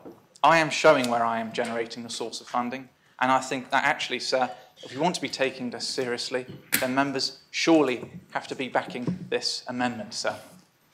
Now, there is going to be a considerable amount of income being generated, and this is additional income. Already, sir, what we do see is surcharges will be going into the consolidated fund, but the additional surcharges will actually be ring-fenced and repurposed. And I think this is the main point here that we have to be mentioning. Because in the past, what we have actually seen is, for instance, a housing scheme in 2013, there was about 51 households that were supported. But again, there was a budget allocation that was set aside. Once the funding was exhausted, what happened? Nothing continued. However, sir, what I'm looking to do here is I'm looking to provide a level of continuity. As a legislative assembly, sir, in 4 years' time, what we might see is considerable change, a new directive, but at least we can have something in place for our young generation to enter home ownership. I think that is really important. And this is why I am bringing forward this amendment to the Assembly. Because again, political decisions sometimes will take a new directive, sir. So by having something already established, what we will be able to do is we will be able to support many islanders, sir. And it has to be said, there has been some previous work done. The previous corporate services panel from the last term, they proposed 5 million to be transferred from the consolidated fund into the Dwelling Houses Loan Fund. Unfortunately, that time, the Assembly rejected it, sir. However, I think since that time, things have got worse. Even since the last election, sir, many people were mentioning about housing. But even in this election, sir, I think many people thought that actually there is no going back. The problem is that much more exacerbated. It is becoming so much more difficult, for instance, to meet banking criteria. Because actually, when you're looking, for instance, at some of the people who are investing in the housing market, they are able to afford a loan-to-value buy-to-let mortgage at, say, 25%. They are demonstrating, okay, the level of capital savings that they have. So is a 4% surcharge on top of what they're able to already afford much more that they're not able to afford? No, absolutely not. And also, sir, what needs to be understood is when there is partial market failure, governments have to act. And this government has not been acting. And it needs to respond, and respond quickly. Because if we do not, what we will be seeing is demand pull inflation continue, and house prices will go higher and higher and higher. And it'll be the younger generation who, again, are in jobs within our economy, mainly in financial services, and also in a couple of other sectors where maybe there is the possibility that they may be in a position to enter home ownership. But the majority of sectors that we have are relatively low-wage economy sectors. And also with the high rents that many households are having to pay out. Many households are in a position of negative savings. They expend more than they generate an income. And that cannot be the case. We've got to do something, and we've got to provide a provision. We have to help people. Because if we do not help people today, what message does that send for people of Jersey? You have a government that is not willing to support you. You have a government that is not willing to take action. I mean, the UK have a number of home ownership schemes on the open market, and we don't. All we have is a home buyer scheme that Andean run, and also a shared equity scheme that JDC provide. And both providers do a fantastic job. But what I am saying, as a legislative assembly, we can do so much more, and it can start today. So thank you, sir. Thank you very much. Is the proposition or the amendment seconded? Yes, sir. Very well. Then there's now an amendment to the amendment lodged by Deputy Kovac, and I ask the greffier to read that amendment to the amendment. Page 2. For the words 4 percentage points, substitute the words 10 percentage points. Deputy Kovac. Thank you, sir.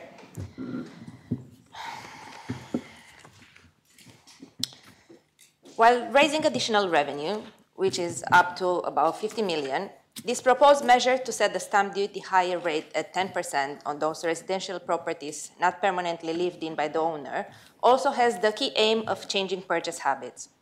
This will alleviate the continuing demand for second properties during the housing crisis we are facing and make more homes available to buy to be lived in a more tangible and quicker way than 3% or 4% increase would manage to achieve.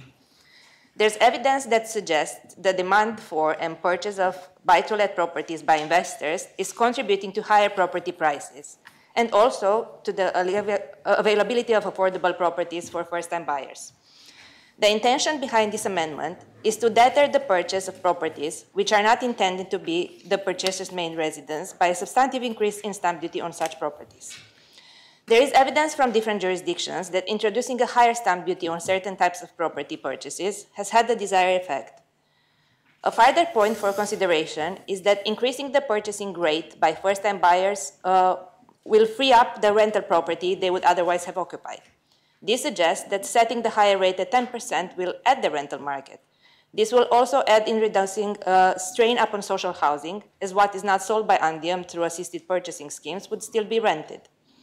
The big difference of supply and demand within home ownership, social housing, and private rental is clear, as it's shown through results of the Jersey Opinion and Lifestyle Survey 2019-2021, from which is noticeable that over the 3-year period, the largest deficit of supply and demand lies within the owner-occupier category at a difference of minus 1,830.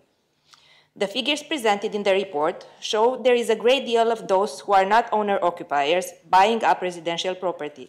It is certain that they will not be first-time buyers, with many being cash or money-ready buyers.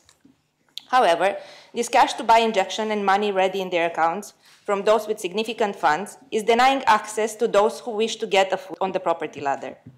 That is why there should be disincentives to purchasers not buying property as their main residence to assist future owner-occupiers and first-time buyers. I believe we should not be supporting the few to the detriment of the many. I say many, as I really believe we could benefit the many who are seeking their own home if we start taking measures to discourage from buying those who don't need residential property to live in. So while it may be a good investment for some, it has created both shortages and barriers for others who aspire to own their own home and created a housing availability stress that really does exist for too many people in our community. That could be easily seen last year and several times before, when over 60 prospective home buyers were queuing from as early as 2 p.m. on a Friday for the sale starting 9 a.m. on the Saturday for the development in Bath Street. Directors of a mortgage establishment and the CEO of the building development have said back then, It was not the first time that islanders had queued for buying a property, and that it was a very clear indication of the level of demand. I think it's a function of the lack of supply in the market and the strong demand that is out there. Sir, Jersey is not alone in having a dysfunctional housing market, and such increase in taxing investment housing is not unprecedented, how the Council of Ministers has said, and other jurisdictions struggling with availability are having similar tax too. I have noted recently that there have been similar issues brought before the Council in North Yorkshire, England. The area encompasses places like Whitby, Scarborough, Fairleigh, all coastal towns attractive to visitors, but more important for the purpose of this debate, attractive for people to own second or holiday properties. This has priced many local residents out of their own housing market, especially those who are under 40 years of age. They, like many of our locals looking to own a home, have a family, are educated and working hard in the local community, but either can't afford to buy or can't find suitable homes available because investors and outsider buyers have made the market unavailable and or unaffordable for them to buy their own home. But sir, the North Yorkshire County Council have not only recognized they have this problem, but more importantly, are taking actions to do something tangible about it. And sir, I wish to quote from the Council's press release published on 16th of November 2022 regarding support for council tax premium on second homes, and members can also check it on their website if they wish on the northyorkshires.gov.uk. So quoting from there, support for council tax premium on second homes. Senior figures from the housing sector have given their support to a landmark decision to place a council tax premium on second homes and help tackle a chronic shortage of affordable housing that is undermining North Yorkshire's communities. Members have today, 16th of November, backed plans to introduce a 100% premium for council tax bills on second homes in the county within the next 2 years. The new scheme will effectively double council tax bills for second home owners and means that North Yorkshire is one of the first areas in the country to progress with adopting the government's new measures. The proposals are ultimately aimed at bringing second homes back into use for local communities after many people have been priced out of the housing market in some of North Yorkshire's most desirable locations. It is also expected that the decision to introduce the premium will provide a multi-million-pound boost to finance key council priorities, including a central aim to use the funding to help introduce more housing in areas particularly affected by the affordability crisis. The National Housing Federation's chief executive voiced her support for the move to help tackle the issue of second home ownership, which is particularly prevalent in North Yorkshire's vast rural areas and seaside towns. She said, "I'm pleased to see decisive action being taken to address the housing crisis in North Yorkshire. There is a chronic shortage of truly affordable homes in rural areas, and where people can't afford to live, they can't afford to work, which ultimately damages rural growth and productivity. I'm glad to see that the revenue raised from these measures will be directed to providing the homes that communities sorely need." From the same quotation, analysis has shown that the introduction of a 100% premium on council tax bills for second homes in North Yorkshire could generate in excess of 40 million a year in additional revenue.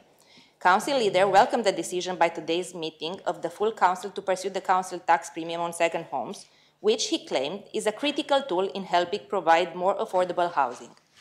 He said, "Today's decision by the full council is a major step forward to helping tackle what has been such a long-running issue that has affected communities across North Yorkshire.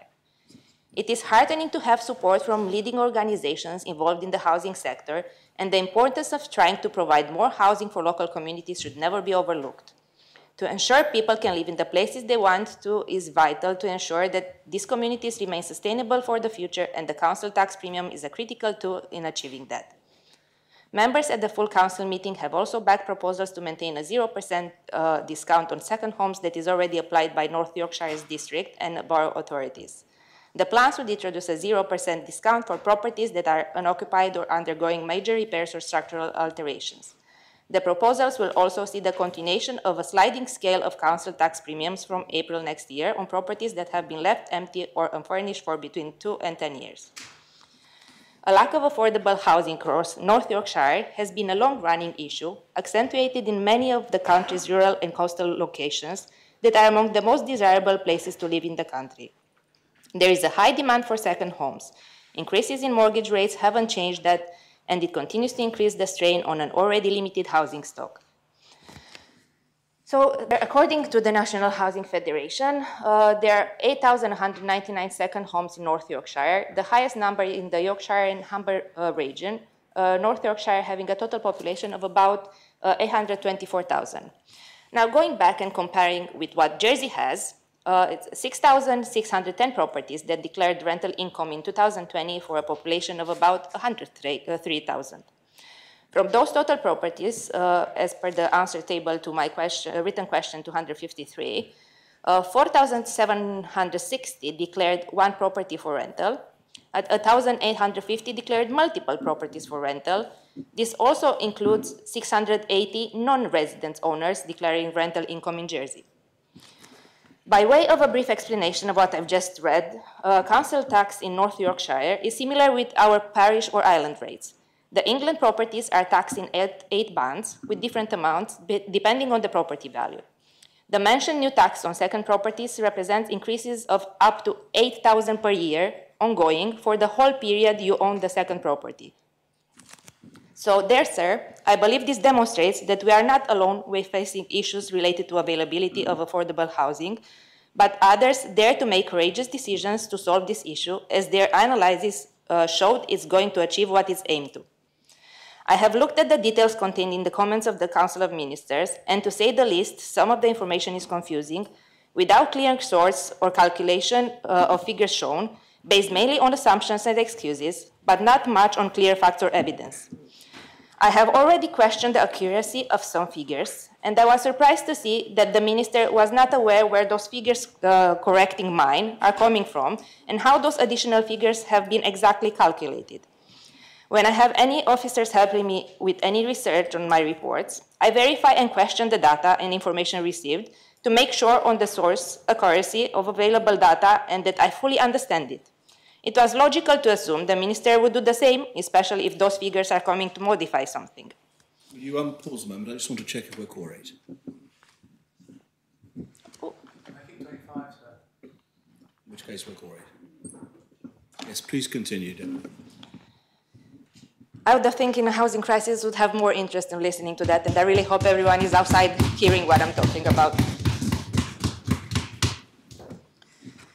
Having said that, if there is 20, 100, or 200 difference in the figures, it doesn't make much difference, and it does not get away from the very real issue here, and that is that for many people, housing in Jersey is not readily available, is not easily affordable, does not give much choice or security. Therefore, what I'm proposing will give time and make more properties available to those who cannot buy presently, who are renting, hoping and wanting to buy. I would just like to repeat a quote from the North Yorkshire Council's publication by the CEO of the National Housing Federation. I'm pleased to see decisive action being taken to address the housing crisis in North Yorkshire. There is a chronic shortage of truly affordable homes in rural areas, and where people can't afford to live, they can't afford to work, which ultimately damages rural growth and productivity. Please keep that in mind.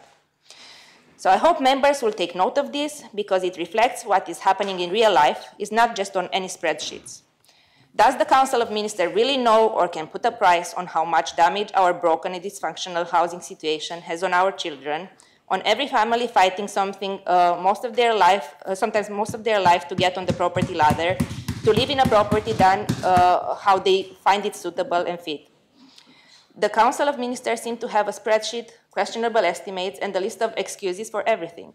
Do they have one for this? Do they know the real value and life cost of what price of our children pay for living in inappropriate conditions, not suitable to their needs, and not occasionally, but every day in living in stressful situations?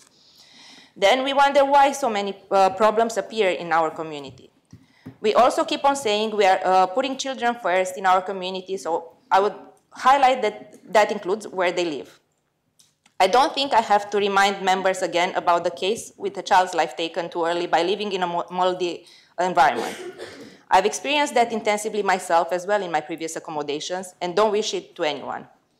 The COVID restrictions and lockdown made us realize even more how important is as well the place we live in and we call home, but also to have access to the security of a long-term suitable home. So this is what my proposal is about, bringing those who live here back into a housing market to which they are otherwise queuing for way too long, to a housing market where there is hope, aspirations, and opportunities, where they are not pushed aside by those with more money that see this as an investment opportunity or even not having a connection with the island or both. So, sir, I'm saying let's give those who can't otherwise afford or access the property ladder some glimmer of hope and show that we really want to solve this housing crisis.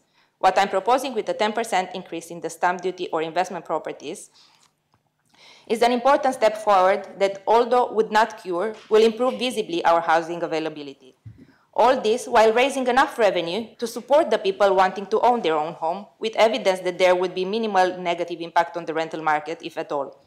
Neither the 3% increase as currently proposed by the Council of Ministers nor the 4% as proposed by Deputy Andrews will have a tangible or quick enough effect on buyers who can afford to purchase a second property for leisure and or investment purposes, especially if they have money ready, not reliant on a loan.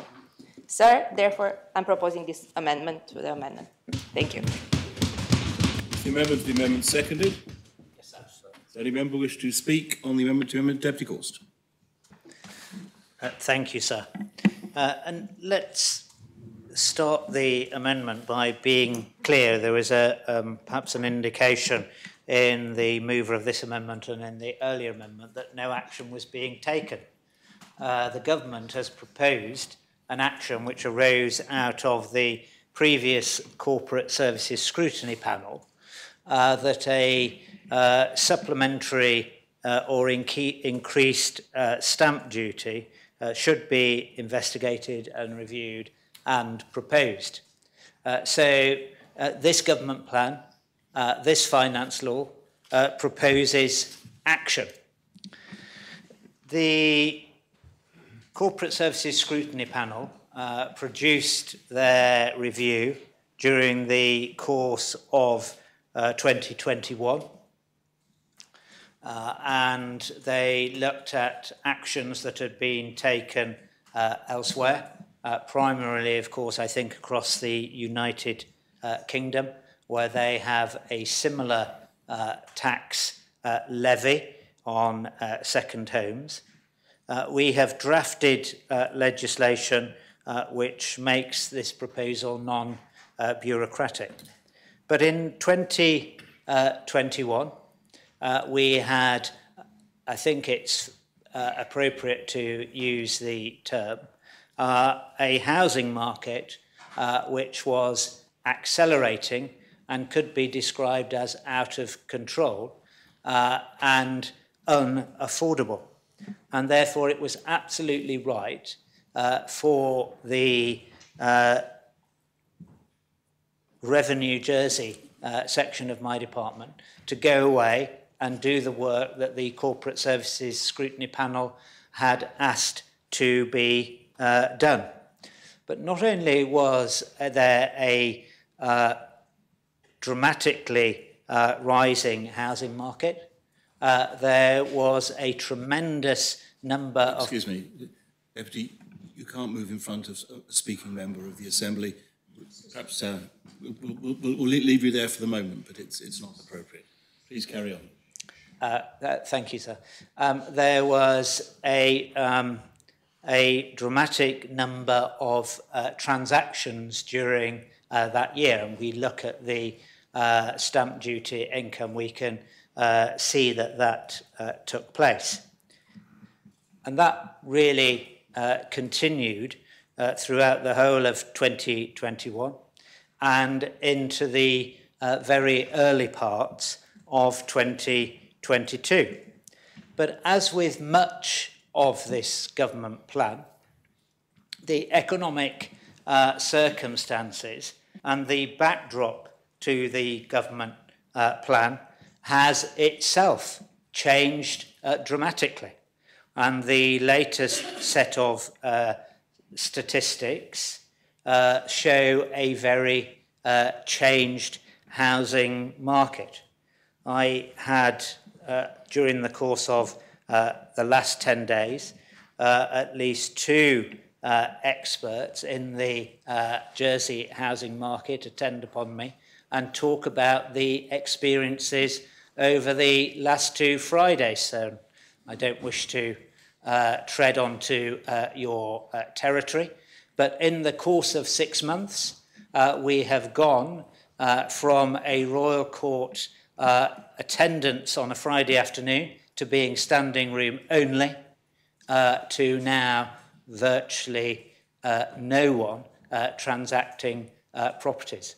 We have seen a complete change, and we all understand that that change is driven by high levels of inflation, higher levels of interest, and the cost of living crisis and uncertainty. Does that cause the government to stop from continuing with this stamp duty? No, it doesn't.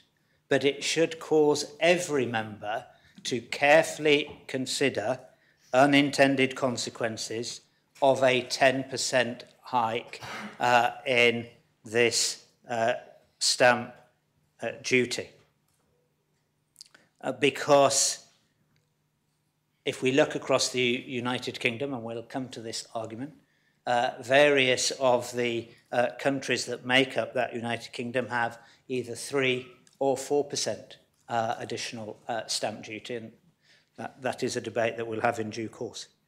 They do not have a 10%, but I listened very carefully to the mover of the proposition with her commentary about North Yorkshire, a very beautiful part of the world.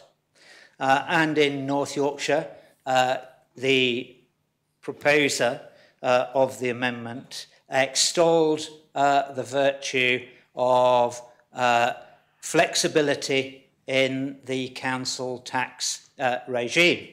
And I'm not sure whether I noticed glints in the eye of my colleagues opposite, who are the custodians of Jersey's equivalent, although equivalent is doing a lot of heavy lifting there, sir, because the parish rating system, to my mind, is far superior than the council tax regime in the United Kingdom for all sorts of reasons, but I will leave them, sir, to spend their 15 minutes extolling the virtues of the Jersey parish rating system. Not least of which, sir, is that if you disagree with the quarts that you have been allocated, you can pop up to your parish hall and you can have a conversation with the individual that has done the assessing, and you can fully understand how they've arrived at that decision. Direct democracy, I think it's called elsewhere in the world, and we tamper with it at our peril. Having said that, there is no doubt in my mind that the rating system can be used to encourage certain behaviours, particularly in the property market.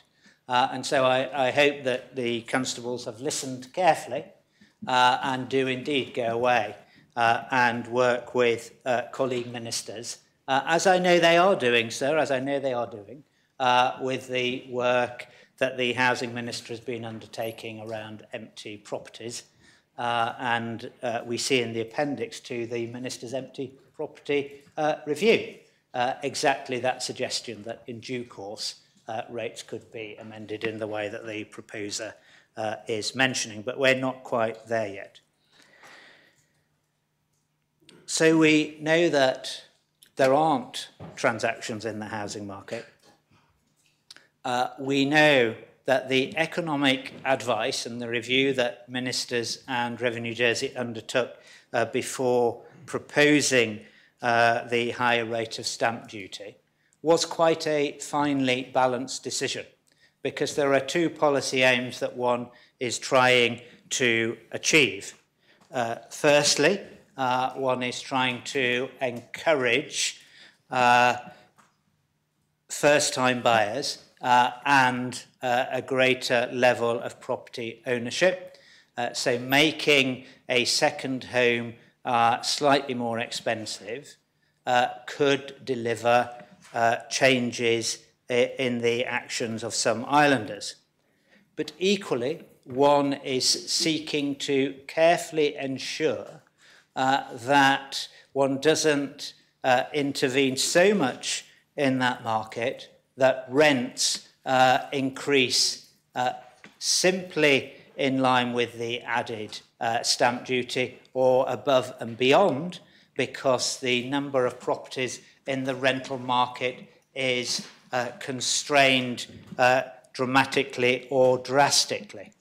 And that is why, sir, I understand entirely why the mover of the proposition has moved this proposition, but rather than any evidence being presented, and from the market intelligence gathered from what is happening today and what will be happening on Friday in the Royal Court, I really do urge members to consider extremely carefully the unintended consequences of increased rents arising out of a 10% higher stamp duty rate.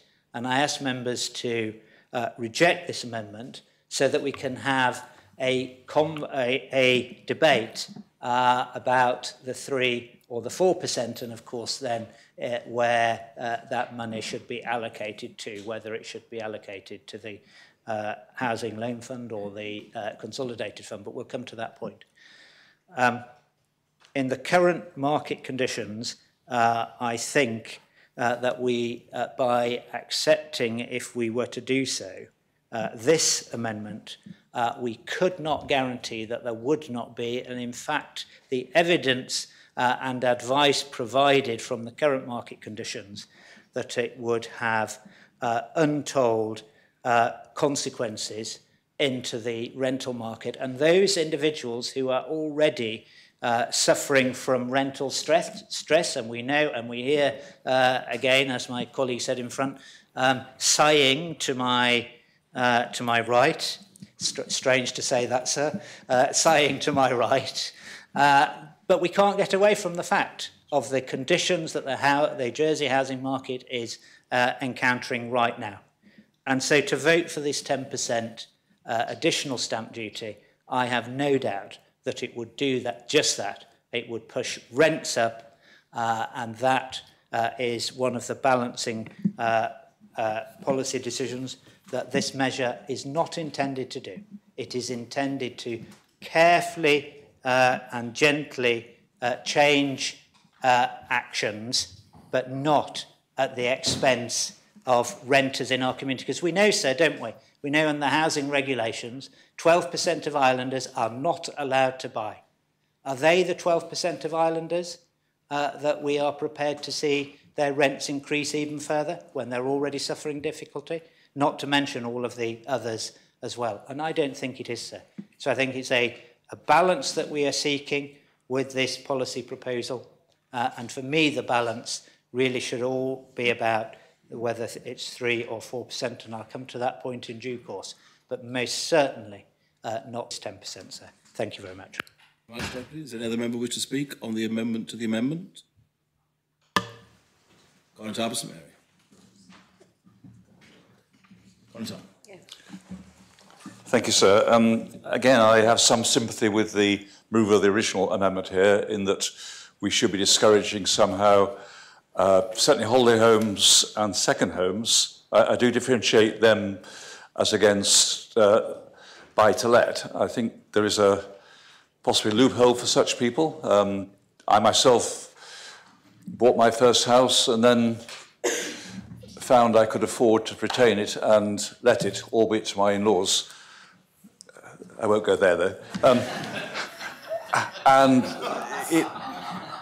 it does open the possibility or advertise the fact that people might try and seek to get around it by originally living it themselves and then subsequently letting it. And I take on board what Deputy Gorse said about not wanting to discourage the letting market or even serve to increase rent as a result.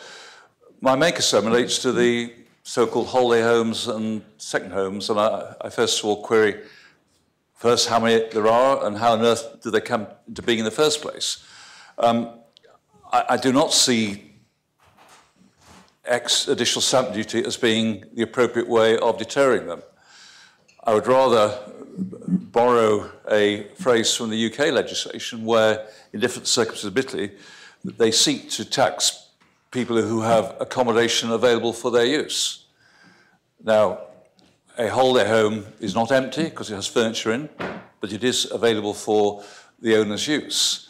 In UK terms, it is used where a former resident of the UK leaves the UK, seeks to retain a property and come back occasionally, and in those circumstances, if he falls foul of the accommodation available for his use provision, he will be taxed on his worldwide income in the UK.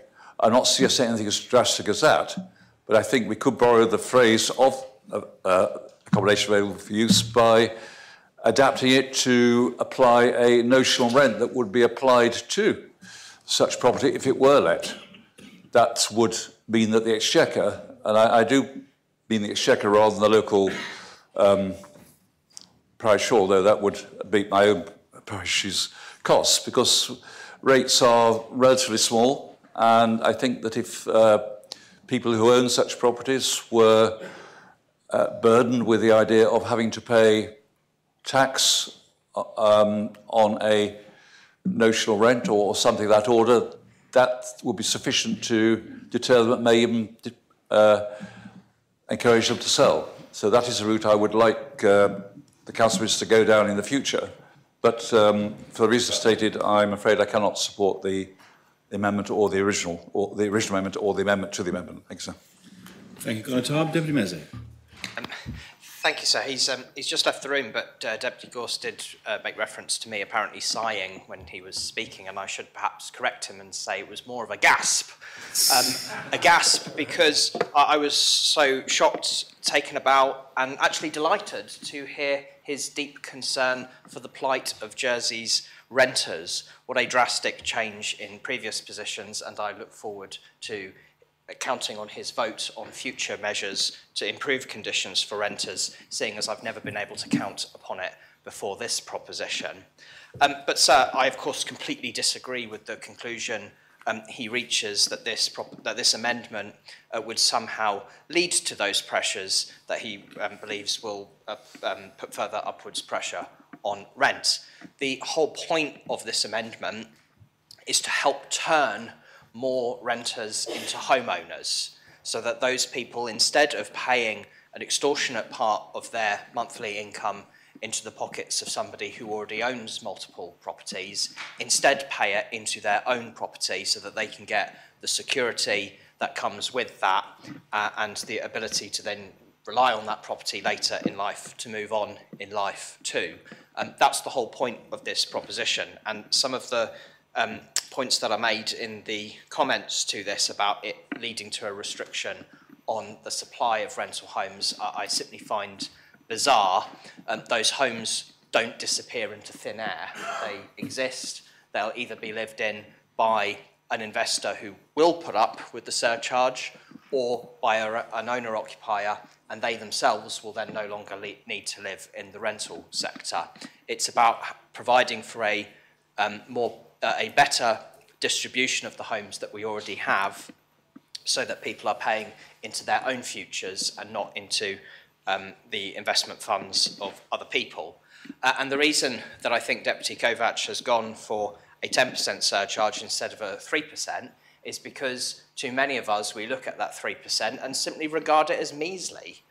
It's such a low number that we're simply not convinced that it will have the impact that is suggested. It appears to be the bare minimum rather than an actual concerted drive to treat our housing crisis for what it is, a crisis, and one which needs drastic action and not tinkering, which is ultimately what the 3% surcharge is.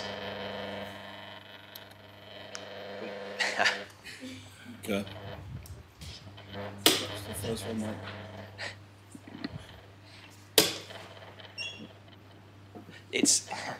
It's so hot in here, it's almost worth putting up with the noise that the fans create. It really is quite uncomfortable with the heat that we're experiencing in the chamber at the moment. So, I think actually I don't have much more to say on that from what I've just said, that a 10% surcharge shows a genuine drive towards trying to put off large investors from swooping in and buying up properties rather than providing those opportunities primarily for first-time buyers or at the very least owner-occupiers, so that we can get a better distribution of the homes that we have in Jersey. A 3% surcharge surely is measly. I'll be wholeheartedly supporting this amendment from Deputy Kovacs. Very much. Deputy Scott. Thank you, sir. Listening to this debate so far makes me realise that I wouldn't believe that I was discussing a budget.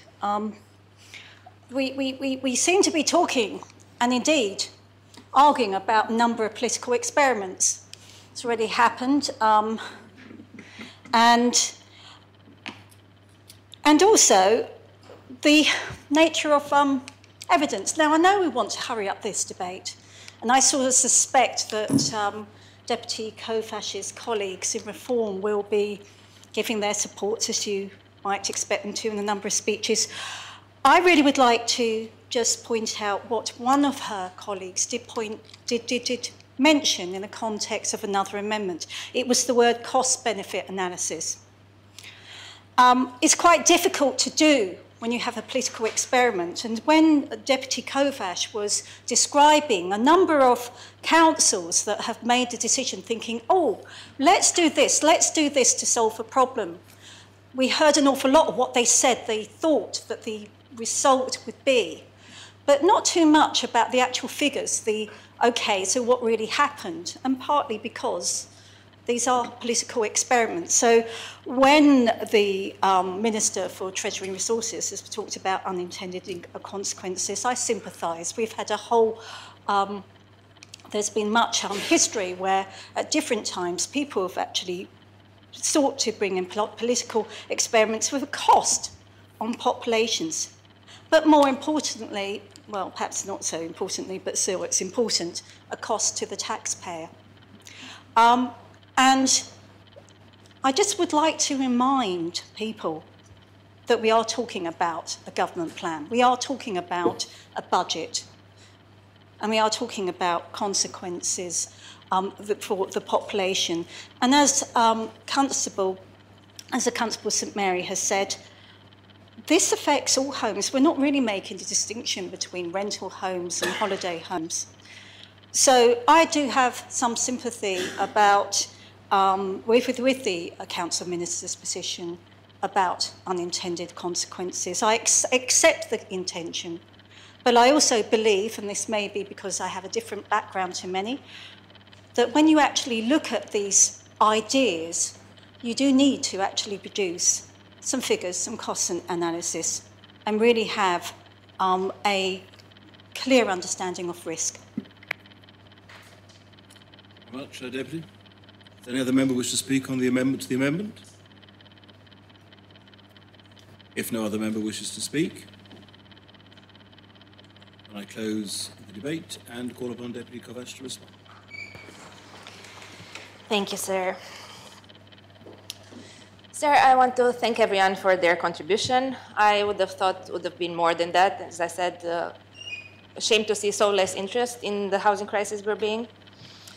Has all been noted anyway, and I'll respond in general terms to the points raised, as some are also matching the Council of Ministers comments. So my amendment is seeking a substantial increase, as there is an immediate need to have residential properties available on the market for people wishing to purchase a home to live in. A 10% higher rate would be more likely to have a more visible and quicker effect on the purchasing habits of investors, to reduce the numbers of properties being bought for investment or leisure, and free up residential properties for the ones needing to go on the property ladder in their own homes.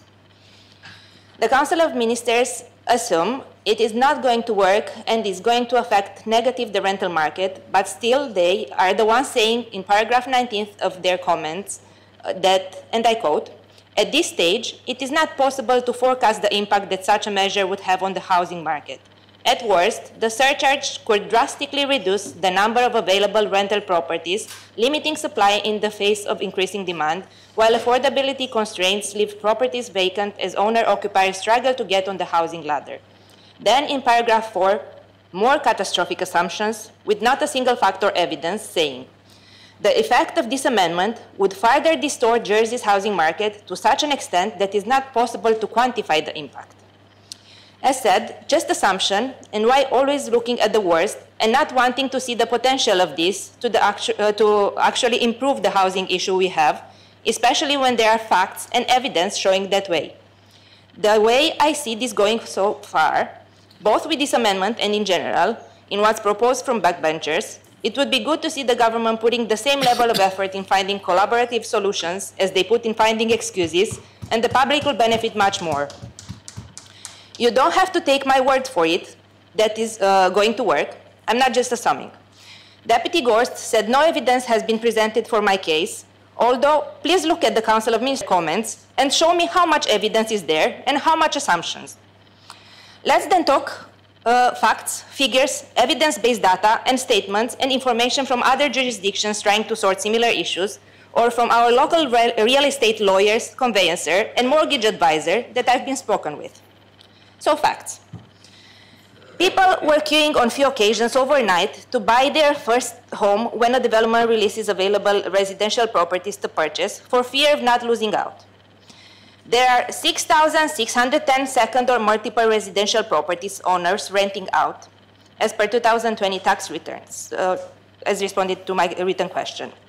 4,760 are second property or more. 1,850 multiple properties, from which 680 non-resident owning and renting in Jersey. My data chart on numbers of properties sold in the last 4 years was provided with exact source and clear calculation of where each figure is coming from, and also clicking the link you could see what is included and what not. The Council of Ministers has amended this data saying mine is incomplete without providing the source or explaining how did they come up with the additional figures. Even after questioning this, the exact process of their calculation, how I've done in my own aggregated figures, this has not been provided in detail, making it questionable the accuracy of that data. Let's say we're sure that data is accurate. What the Council of Ministers is saying with the new figures on property sold, as an example, is that in 2021, from 2,316 total properties sold, only 382 were first-time buyers, with 261 more than I said before, including share transfers. The remaining of almost 1,934 out of those properties are being bought by investors. If we assume that this extra difference of 261 first-time buyers were all bought with a loan, my figures in the initial chart still stand by percentage, showing that out of the remainder, about 800 would have purchased without a registered loan. So I'll repeat the figures for clarity. From about 2,300 properties sold, about 380 first-time buyers, about 1,900 bought by investors, and about 40% of those, which is about 800, residential housing bought without a registered loan. Is it only me seeing this as really wrong, as an extremely unfair distribution? Are we really going to continue to allow investors to keep on taking advantage of this economic crisis and more to reduce availability of housing for people needing a long-term home to remain here? Then to continue to cry, we don't have sufficient housing, so let's just continue to build until we sunk this island and satisfy enough the need of investors first. That's the solution that Council of Ministers see. A similar thing with unclarity in accuracy of the figures, estimates by the Council of Ministers, is on their financial revenue from their 3% on this, as it was already changed once for being wrong since submitted initially, and Treasury couldn't apply the same economic analysis up to my 10%. Therefore, we have to take theirs as good, but when I've applied their general model to calculate mine, without the implication of the changed behavior that they couldn't address, they said that mine is not possible to quantify potential revenue. I would say this shows double standards, like in other occasions too. North Yorkshire has recognized less than a month ago that there is an urgent, stringent issue with the availability of affordable housing for first homes to locals to buy to live in, and they acted upon it, doubling their current tax on second properties or even more, having 8 bands of tax on this, meaning it could go up to 8,000 per year ongoing tax on second properties. They had the support of leading organizations in the housing sector too on this, as they understood that only measures like this would manage to bring back enough available residential properties for local people to buy to live in without having to rely as much on additional build. Based on the model calculated by the Council of Ministers for their 3% increase, my amendment could raise up to 15 million in revenue that could be used to support those first-time buyers through better first-time buyer support schemes and shared equity programs. The main purpose of the amendment, though, is to change the behavior, and the revenue raised, it's a welcome and useful plus to it. As said, the Treasury wasn't able to calculate this estimate more accurately for me to include the descending modeling that considers the change in buying behavior aimed to achieve with the increase to 10% in stamp duty. Even so, there's a very clear fact that this will raise above their almost 5 million estimated for their 3%, while increasing visibly the availability of housing for first-time owners to live in. They say rental market will lose out. Well, I say the opposite. The only opinion given as example that rental market would be affected given by the Council of Ministers was the article in the Jersey Evening Post from a director of an estate agency. If you read the article, even in there, the author is contradicting himself, but there's also the aspect of an opinion coming from someone with vested interest who would lose out if the prices start going down, as they earn based on commission from the selling price. One simple factual example to show that's not the case, to cause more gap in the rental market from this, is that if, let's say, 2,000 households buy a home to live in, 2,000 properties that they were renting before become available for renting, so no loss at all in numbers, isn't it? On the argument that there's more deficit on the renting properties to register category, I'll highlight some more facts which contradict. First of all, this differentiation in rental housing categorization different for registered workers doesn't make sense to me and to many, and it isn't like discriminatory. I understand the Qual's need for buying a property as space is limited and priority has to be given to locals first, which is part of my amendment's intention too. But the differentiation into registered accommodation or with Quals is mainly based on lower quality and standards and sometimes even lower safety, and that's what makes it discriminatory. That's not just me saying it, although that's my experience as well, but that's the feedback received from almost everyone that rented a registered accommodation and has seen the comparison with a Qual's property. And believe me, I've been long enough involved in the community to receive a great deal of such feedback. This is something that definitely needs looking into quite soon, but that will be for another discussion. Let's go back to the facts contradicting that this amendment will deepen the hole in the registered properties available for rent. Firstly, if the government says the rent-a-room scheme and action on vacant properties is going to be as successful as they say, the rental market will be in surplus already, isn't it?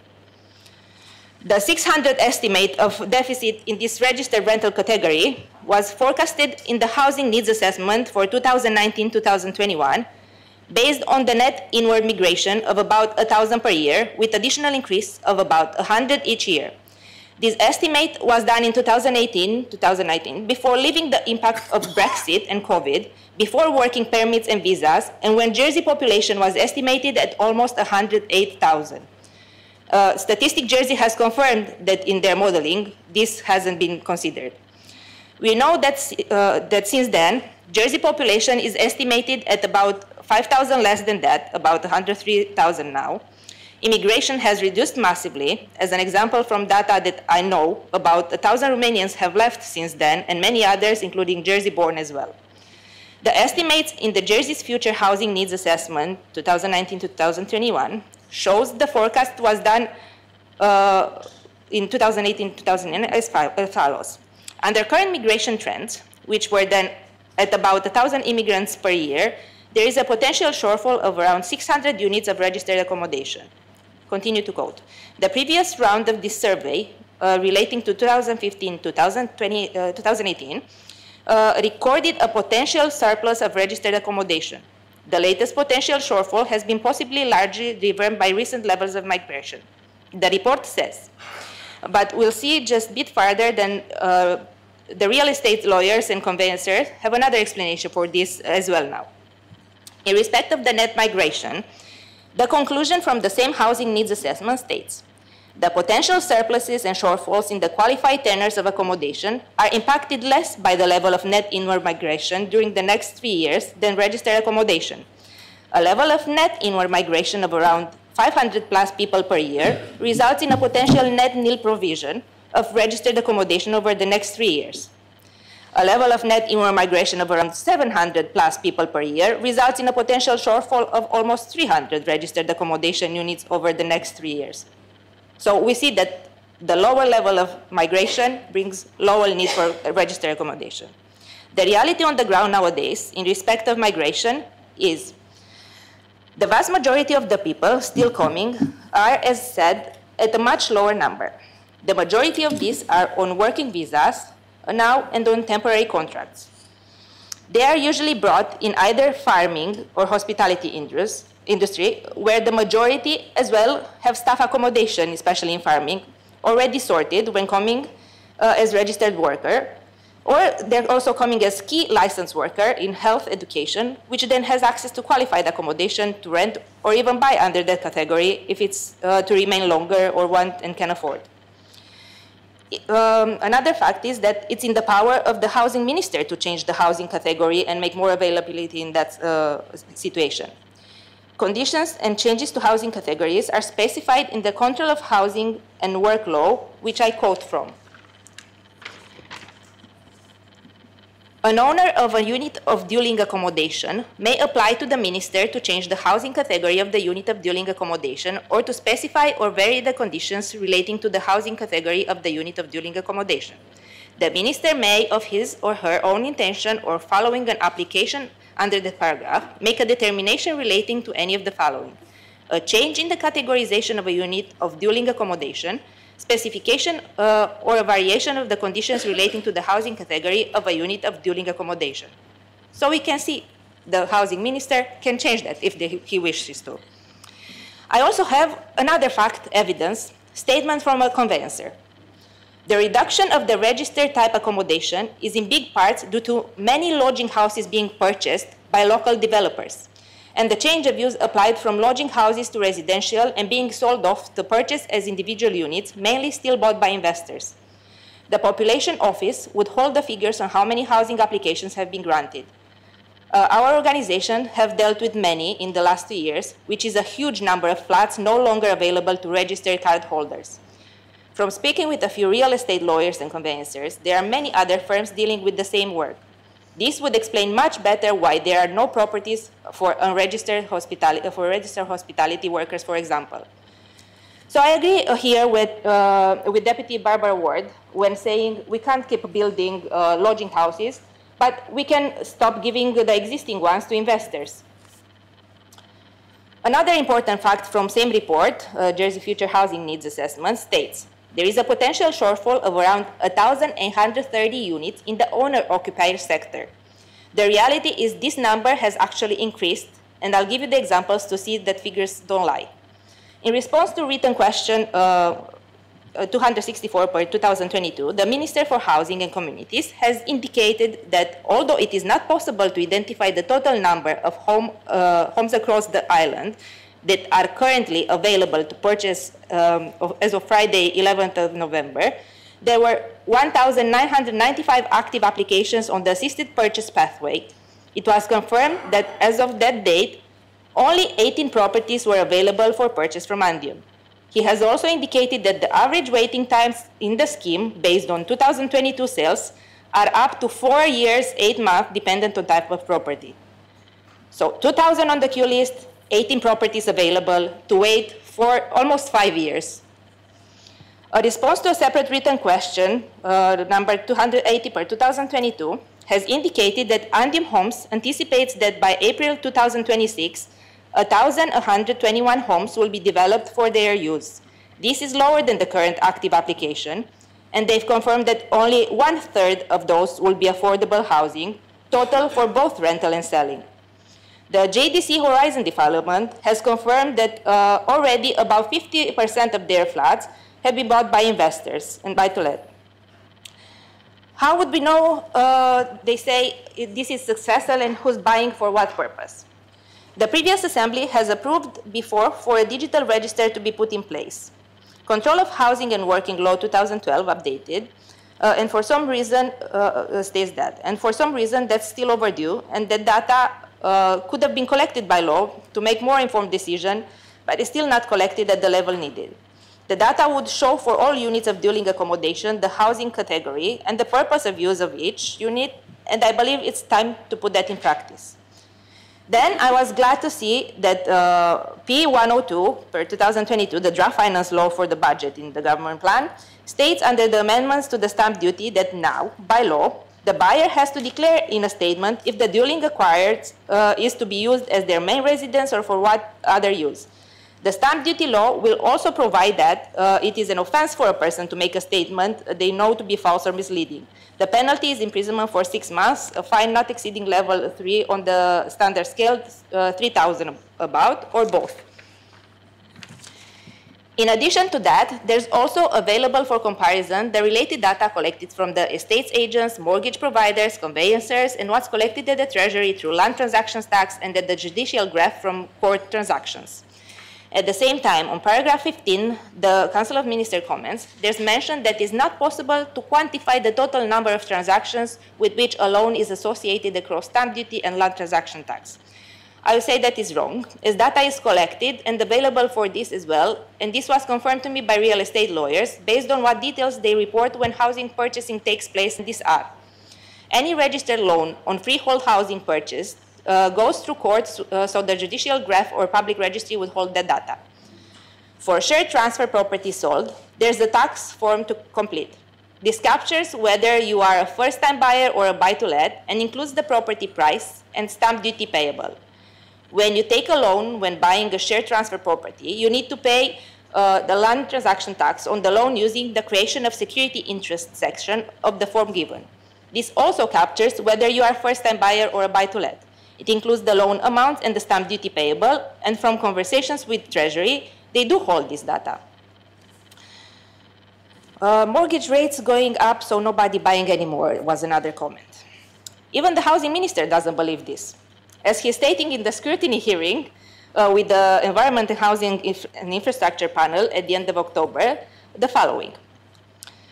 When he was questioned about mortgage interest going up impacting affordability, and I quote, "So that is a problem, but as I say, it is a problem that is happening now, and I am not quite sure that we as the government can do much about that.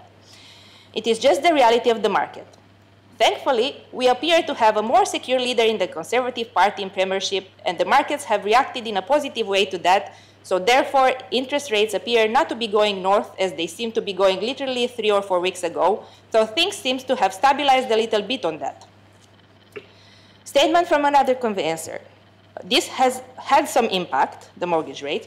However, where interest rates have risen, property prices have fallen.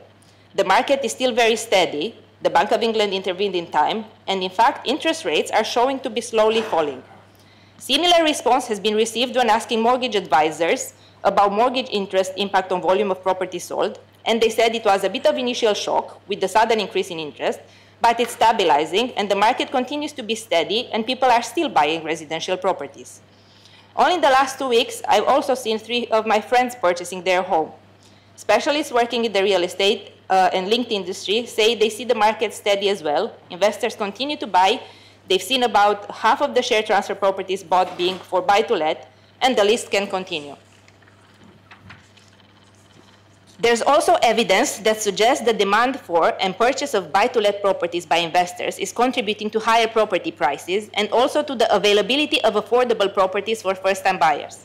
So the ridiculous prices we have today on the housing market are also due to this continuous demand from investors to buy, and as they have the money, they buy it into a big portion of what would otherwise be available for first-time buyers. This then goes in creating a gap in availability for first-time buyers, increasing that demand, and waiting list in this category as well, and implicit in high housing prices across the board. The ones that suffer, though, from all this are still the ones trying to get on the property ladder, and they are the ones we should be supporting and create availability for. This amendment, in effect, also has the potential to bring the actual housing prices down. In the same scrutiny hearing mentioned above, the Housing Minister, responding on a question about buy-to-let purchasing impact on the market, also recognizes that the home is now seen as a commodity. I would add to that that the investors made it be seen that way, but I want to read the exact words from the Minister. Obviously, if you have cash purchased it, that is something else. But the point being is that it has been seen as an opportunity, as an alternative investment. I think in some ways it is a philosophical thought that I have had, which is the sad fact is that a home is no longer seen as a home. Homes are seen as something of a commodity that you buy and sell, which is a philosophical point I would make. So I want to highlight this. Tax advantages, wage increases, and increasing rent subsidies have failed to address the very real issue of availability, affordability, and security. Money alone will not sort out our housing problems. That is why incremental steps are required, and this proposal is one of many that can be taken to work towards improved housing conditions. Residential accommodation is seen by some as being an asset instead of people's homes. Some states' policies have not only encouraged but incentivized investors to buy into the market and purchase properties with guaranteed rental yields, underwritten by states' rental policy, and extraordinary capital growth, the latter linked to well above inflation increases in property values. A 3% or 4% increase in stamp duty is not sufficient for investors to not see residential properties as attractive to purchase, especially if they have funds available, and we can see from the previous table that from the previous data that about 30 to 40% of purchases in the last few years didn't use a registered loan when buying. With 10% increase in stamp duty, it's more likely that this type of purchase will slow down enough to have the desired effect for owner-occupiers and first-time buyers. In the future, if objective evidence can be brought to the Assembly showing that there are sufficient affordable residential properties available for owner-occupier and first-time buyers, then this higher rate for buy-to-let investment properties, second homes and holiday homes, could be reviewed. Nothing stops us to change it if we have evidence at any point that we have housing available but not bought by anyone. No rocket science there. But at the moment, we see the opposite, and this trend needs fixing as soon as possible. Currently, we do not have sufficient housing for the Jersey residents wishing to purchase an affordable home. Therefore, my proposed amendment needs to be applied quickly ahead of any further proposed reviews on stamp duties to help these residents while also raising more revenue, which can be used to support first-time buyers better and quicker to own their home. So my proposition is about putting an element of protection around our existing housing stock and building it into future supply. All the facts and evidence presented show it would not affect greatly any housing market, if at all, other than the intended investors pool. The analysis also show this will make best use of the stock we have for the local population. The best thing is that this amendment will also raise enough revenue to support the people wanting to own their own homes while making the needed homes more available to them. Sir, I therefore maintain my amendment and call for the appeal. Thank you. Do you call for the appel? As called for, I invite members to return to their seats. I ask the greffier to open the voting. The vote is on the amendment to the second amendment. And I invite members to vote.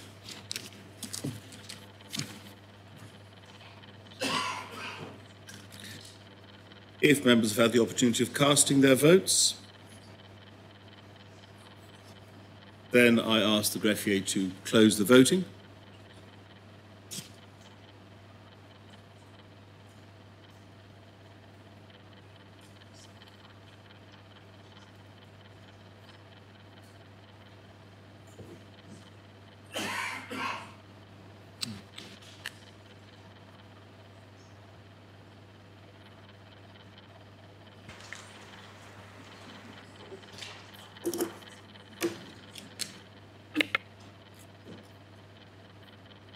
The amendment has been defeated. 11 votes pour, 34 votes contre.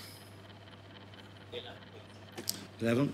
The 11 members voting for, the Conitar St Helier, Deputy Southern, Doublé, Rob Ward, Alves, Mesic, Coles, Porre, Catherine Curtis, Eltham and Kovac. Very well, we now return to debate on the Second Amendment. Does any member wish to speak on the Second Amendment? Deputy Ward.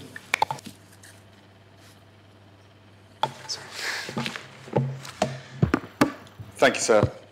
I was very interested listening to Deputy Kovac's speech a moment ago, because there's just one thing I just want to clarify and clear up, and this is about transactions, and I just want to make sure we get some facts across here. She talked about the queue of buyers, I think was the term she used, for Merchant Quarter through Le Masurier. And I noticed on the date that happened, that was on the 30th of September 2020, when there was a queue. I'm very conscious of that. However, sir, a second release on the October the 1st, 2022, did not see a queue. In fact, they struggled to sell any of the properties at all. So I think the change in the market conditions right there is a clear example of the issues we're dealing with today. The housing market is at a turning point. At the start of this year, the market simply couldn't keep pace with demand. This, coupled with record low interest rates for a sustained period, meant that intervention into the buy-to-let and second homes market was well justified.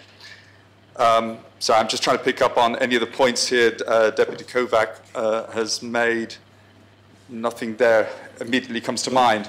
Deputy Ward, we're now on the main amendment. Sorry. Last year, okay, I apologize. Okay. Sorry, that's what I wanted to mention. I don't think we're debating mine already. Okay, that's fine. I apologize, sir.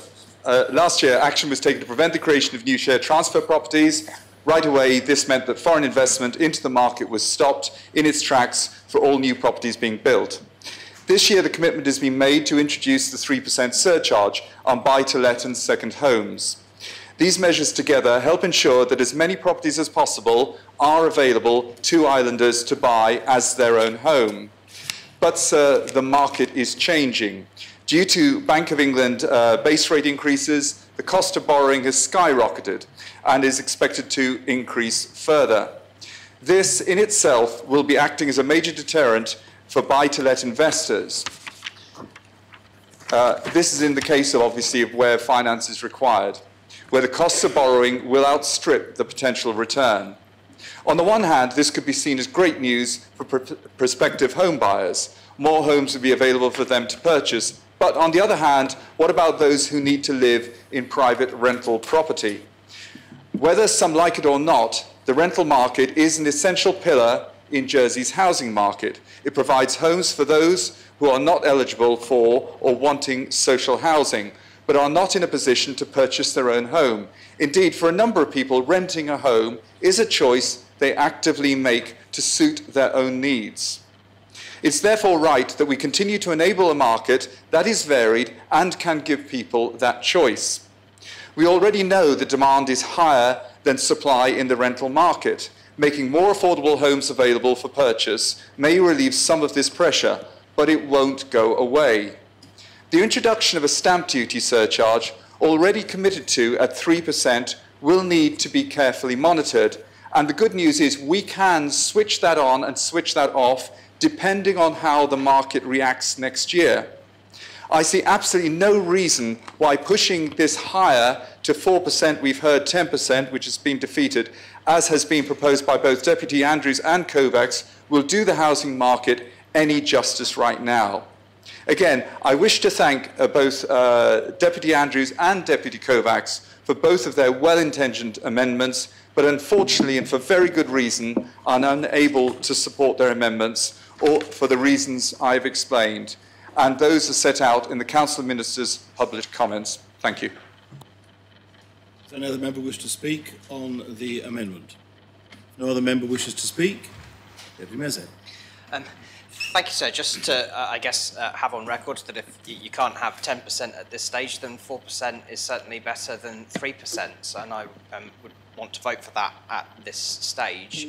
Could the Deputy, though, in proposing this amendment, just confirm whether he'll be taking the amendment in parts, because there are different parts to it that relate to different elements, one of which is still valid even if the other one is not accepted. So I can see he's nodding his head, but in his closing he may wish to elaborate that so members know what options they have before them. Well, obviously when Deputy Andrews responds, he'll be in a position to indicate how he wishes to take the proposition, and I'll then have to consider whether it can be taken in that way. Well, does any other member wish to speak on the... David Renouf. So yes, just briefly, if I may, I want to make the case for why I'm against 4%, but I need to explain in doing that why I support a 3%. So to make the case for why I support 3%, why I'm against 4%, I need to explain why I support a 3% surcharge. So my belief is that we do have a structural problem in the housing market, and I agree with Deputy Andrews and Deputy Kovacs that our housing market favours investment buyers. The lack of a capital gains tax or a second home sales tax means that we have seen buy-to-let investors outbid homeowners. It is clear that home ownership has declined in Jersey, and the recent market has been dominated by investors. We need to tackle that. There are those who say that the market will be self-correcting. We have rising interest rates and a market that is softening sharply. But if you look at the Jersey housing market over the last 30-odd years, the gap between average wages and house prices has continually widened. Crucially, sir, even when the market has corrected, we have never closed the gap between house prices and earnings. The affordability gap keeps widening. This is why I believe that we have a structural problem in the housing market and why we should increase buy-to-let stamp duty even in a softening market. So why then only 3%? Why not 4%? Because, sir, my view is we should be cautious. I know that those who find caution maddening. I don't. I would tie this to a bigger point. We need to find a middle way, and I find no shame in that. This government is committed to evidence-based decision-making. We weigh the options carefully. We are mindful of unintended consequences. We would rather take one solid step onto reasonably solid ground than an unstable leap into the unknown. So let's stick to 3%. But, as Deputy Ward says, we can always vary that in the future if it's needed. For now, 3% strikes the right balance. Thank you, sir. Does any other member wish to speak on the amendment? No other member wishes to speak. Deputy Colston. Thank you, sir. I just want to make a comment not on the 3 or 4% as others have done, but on the proposal to reduce the general reserve. Members will be aware that economic uncertainty will continue in 2023. There is flexibility in this government plan given by the general reserve, and the proposer proposes to take money from that general reserve and hypothecate it for housing purposes. As members will be aware, there is already £10 million hypothecated for the Housing Minister to bring forward the schemes that I know the Deputy wants to be brought forward, as he said in his opening comments, and therefore on that basis, that it removes flexibility for unforeseen circumstances and worsening economic conditions in 23, I can't support it either, sir. Thank you. Does any other member wish to speak on the amendment? No other member wishes to speak? Then I close the debate and call upon Deputy Andrews to respond.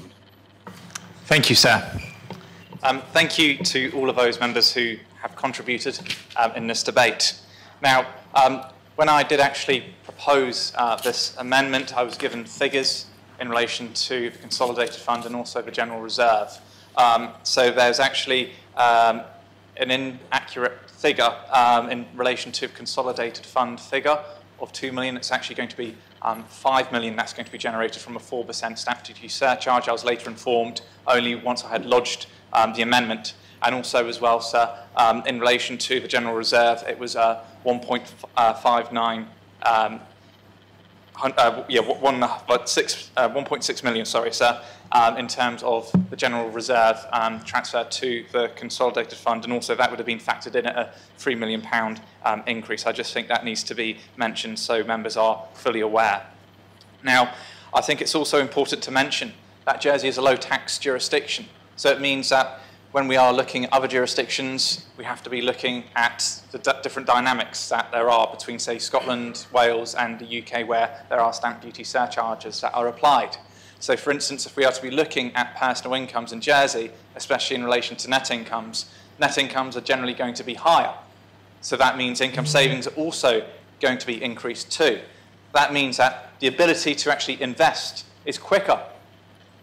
And this is one of the problems that we have, because actually there are market incentives in housing, because actually when we are looking at markups, when we're looking at the profit that is going to be generated, it's pretty substantial in many cases. Compare that to other remits of investment in our economy where actually it's going to be relatively low.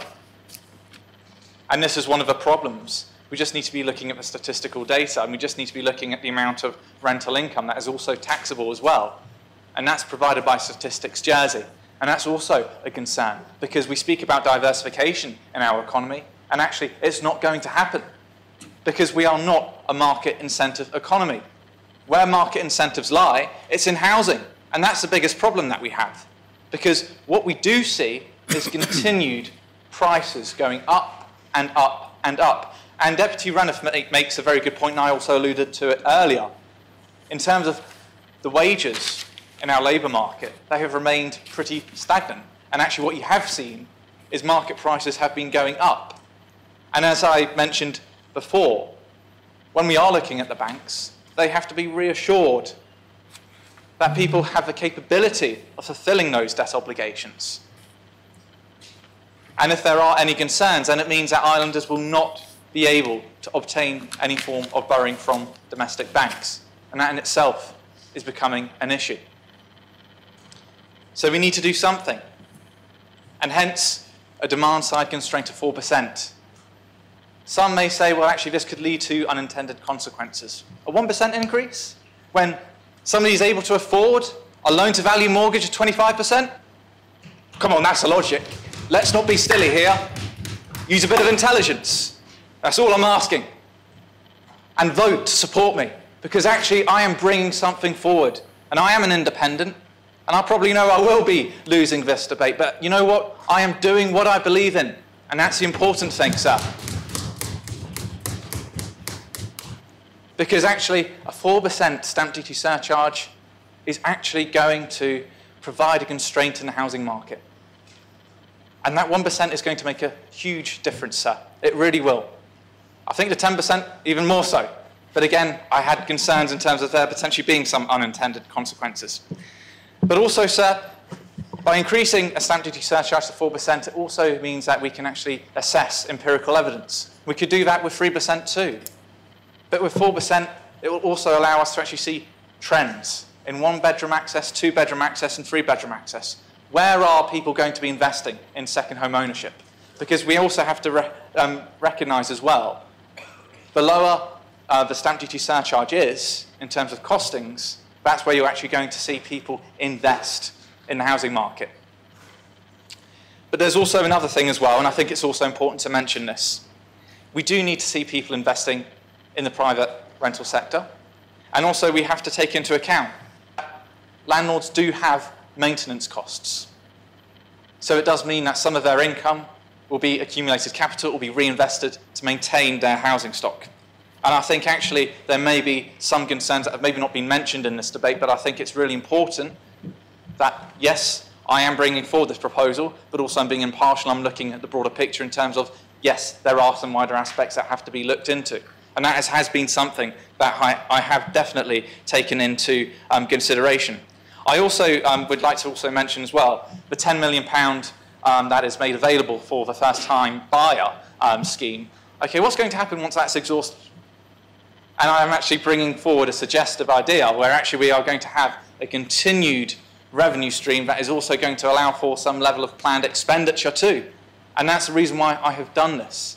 Because actually, it doesn't matter, even if there is a change of sovereignty, even if we do see at the next election half of the Assembly change, and there's a new directive, at least we have something in place to assist first-time buyers. And I think there have been elements of the States Assembly that have been concerned about the short-term reactions in the market in terms of increasing interest rates. And also, therefore, there will be private sector debt obligations that will be increasing. But we have to be looking more at the longer term as well. This is not just a reaction to the next year or two. We have to be looking at a more sustainable economy. And also, sir, it has been mentioned by the Fiscal Policy panel that Jersey's housing market is so distorted that actually it is a major reason for why we have an undersupply of labour as well. Because I think there are many young islanders who would like to seek home ownership in Jersey,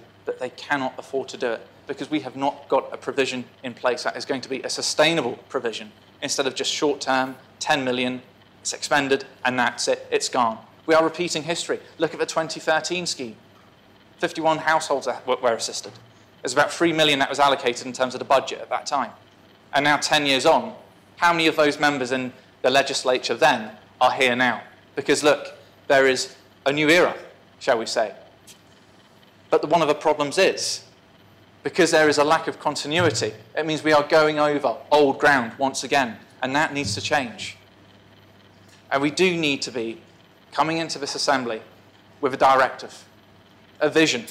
And I certainly set out my vision, my manifesto. I was very clear and I was very explicit in my policies. And actually, I am setting out what I've said I was going to do. So my electorate will know this is me.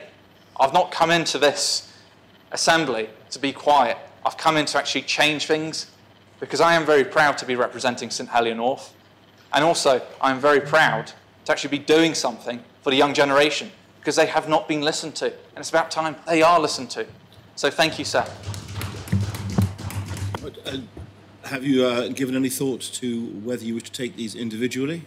I'll take them individually. Very well. And you call for the appel? Call for the appel, sir, yes. Very well. I invite members to return to their seat. The first vote is on the first part of the amendment.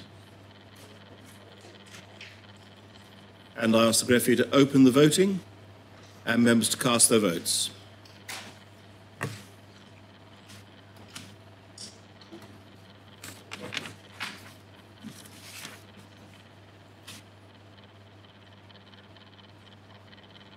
Members have had the opportunity of casting their votes. And I ask the greffier to close the voting.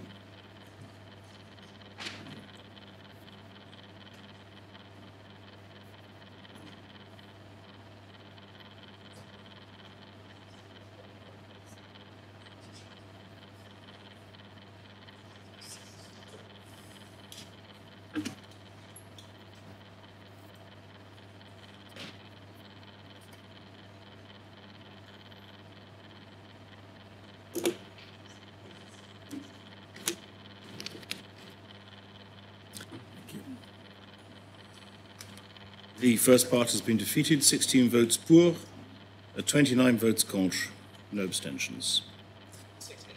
16. Those members voting for the Connétable of St Helier, St Martin and Grouville, Deputy Southern, Doublé, Lehegara, Rob Ward, Alves, Mesic, Coles, Ore, Catherine Curtis, Feltham, Kovac, Alex Curtis and Andrews. Well, we now come to the second part. And I ask the greffier to open the voting and members to cast their votes.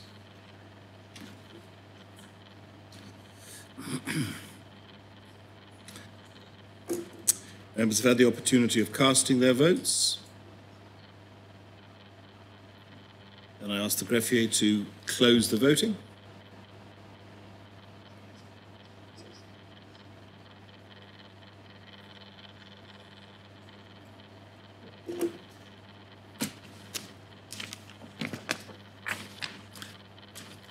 The second part has been defeated, 2 votes pour, 42 votes contre. The two, please, sir.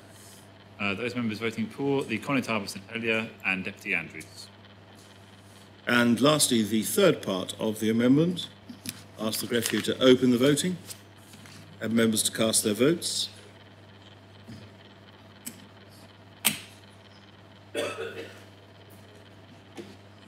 If members have had the opportunity of casting their votes, then I ask the greffier to close the voting.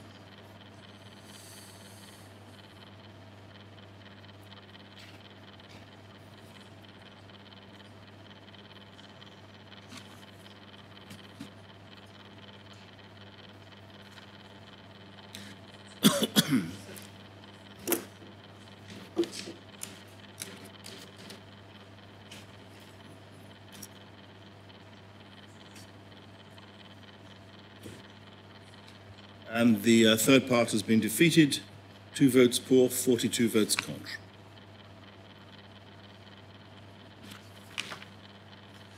Very well, the next amendment to be dealt with is amendment number 20, hospital funding, lodged by the Council of Ministers. And I ask the greffier to read the amendment. 1, page 2, paragraph B. After the words "those revised approvals," insert the words, except that, 1, to refer to their act of the 7th of October 2021, in which they approved the funding of our hospital through borrowing, external financing, and to agree that such approval extends to the funding of ongoing work on the development of future healthcare facilities during 2023. And 2, in summary table 2, the borrowing for our hospital should be renamed borrowing for healthcare facilities, and the maximum amount which may be borrowed for these purposes be set at £90,071,000, with the change to approval of summary table 2 amended to minus £665,929,000, with the figure in each of the columns headed 2023, 2024, 2025 and 2026 in summary table 2 to be amended accordingly to reflect this change. 2, page 2, paragraph C. After the words "of the law," insert the words, except that in summary table 3, the transfer from the strategic reserve to the consolidated fund should be amended as follows. 1. The transfer for hospital capital should be amended to £51,500,000 for 2023 and 0 in all future years. And 2. The transfer for hospital borrowing should be amended to £4,200,000 in each of 2023 and 2024, £3,900,000 in 2025, and £3,500,000 in 2026. 3. Page 2, paragraph D. After the words "to the report," insert the words, except that in summary table 4, 1, the total project approval for our hospital shall be amended to £77,116,000, with the change amended to minus £727,384,000, and 2, the following row shall be added to the end of the table. Healthcare facilities, with sponsoring department HCS, supplying department IHE, none in previous approval, total project approval £60,360,000 and change of the same amount. 4. Page 2, paragraph E. After the words "of the report," insert the words, except that 1. In summary table 5.1, the head of expenditure for our hospital financing costs should be deleted and replaced with the following: healthcare facilities costs, healthcare facilities financing costs, no income, expenditure £4,200,000 and head of expenditure of the same amount. 2. In summary table 5.2, the head of expenditure for our hospital should be deleted and replaced with the following: healthcare facilities, sponsoring department HCS, supply department IHE, 2023 estimate £51,500,000. 5. Page 2, paragraph I. Designate the existing paragraph as new paragraph J and insert the following paragraph as paragraph I. To refer to their act of the 7th of October 2021, in which they agreed to amend the Strategic Reserve Fund policy so as to allow the fund to be used to support the delivery of our hospital, and to agree that the policy should be amended to allow the fund to also be used to support the ongoing work on the development of future healthcare facilities proposed to be undertaken during 2023 and the borrowing costs for such work. 6. Page 2, paragraph I. After the words Appendix 3 to the report, insert the words, except that page 69 shall be amended accordingly to reflect the ongoing work on the development of future healthcare facilities during 2023.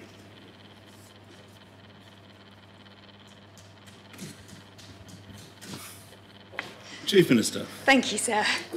So we've spent a good part of the day, and I should really start by congratulating the Deputy Greffier for introducing the amendment.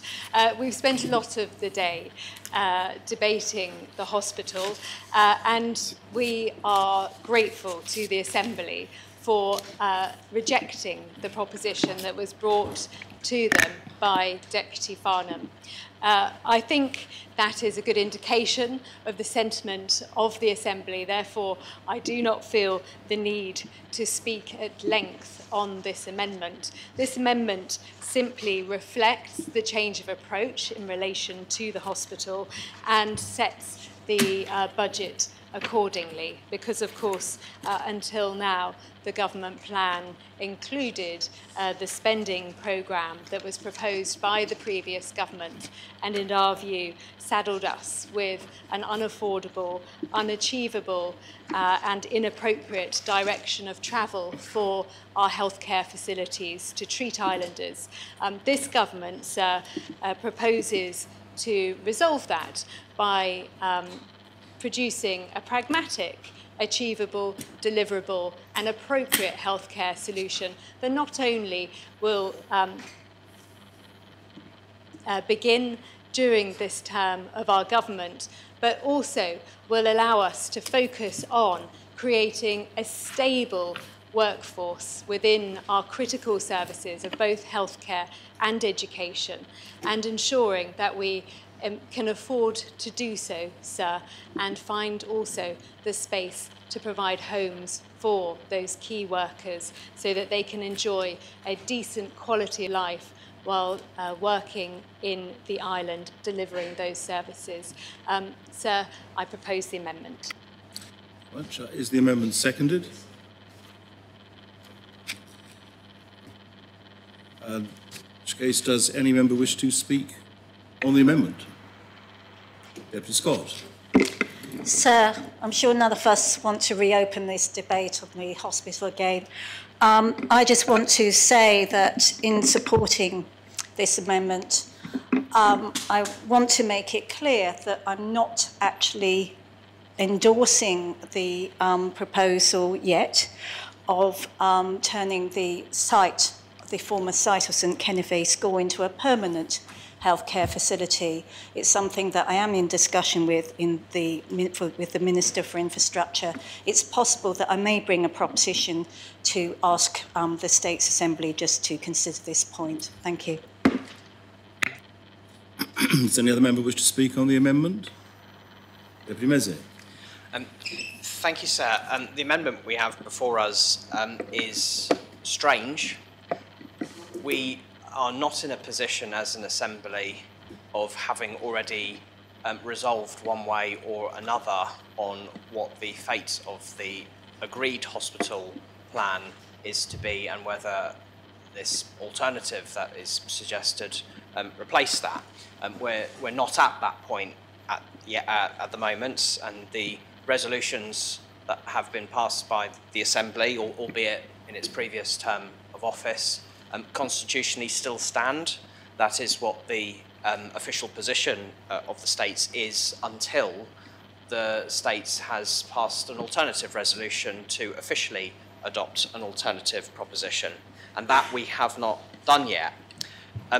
So in conducting the scrutiny work looking at this amendment, we have identified,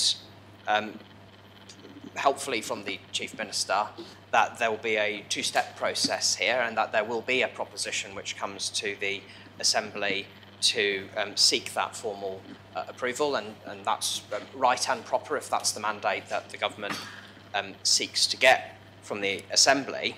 And so it feels difficult then to be faced with this amendment, which does look like a fait accompli to that eventual proposition when it comes to this Assembly, by changing in the government plan funding that will be made available from an agreed resolution to one which helps facilitate a resolution which hasn't been agreed. That is certainly not ideal.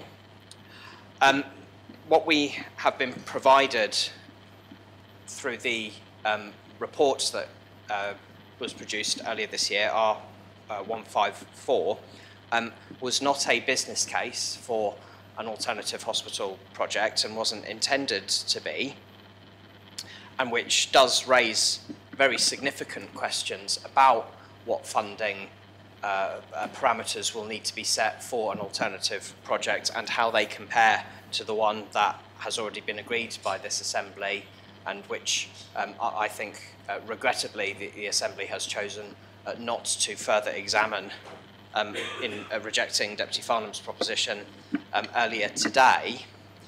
And so there is still great uncertainty on all of that, and yet we are asked to approve inserting lines into the government plan which refer to, and if I can get that up on my screen, to refer to allocating funding for what Deputy Scott has just referred to with the Le Kenevey alterations. That is referenced here, whether we agree in principle with that or not, to referring to the sites on Kensington Place as well. And if that is to be part of this, then that appears to be what we're agreeing. And so I think this topsy-turvy way of doing it is very, very far from ideal. And I am not particularly convinced that setting spending parameters which are ultimately at a lower level of spending than what was in the unamended government plan is actually necessary at all, and that, if anything, it's tying our hands behind our back in an unhelpful way when we've not actually reached that final resolution. And so I think I can feel comfortable at least voting against this amendment, because it doesn't actually stop the government getting on with the work that it says it wants to do.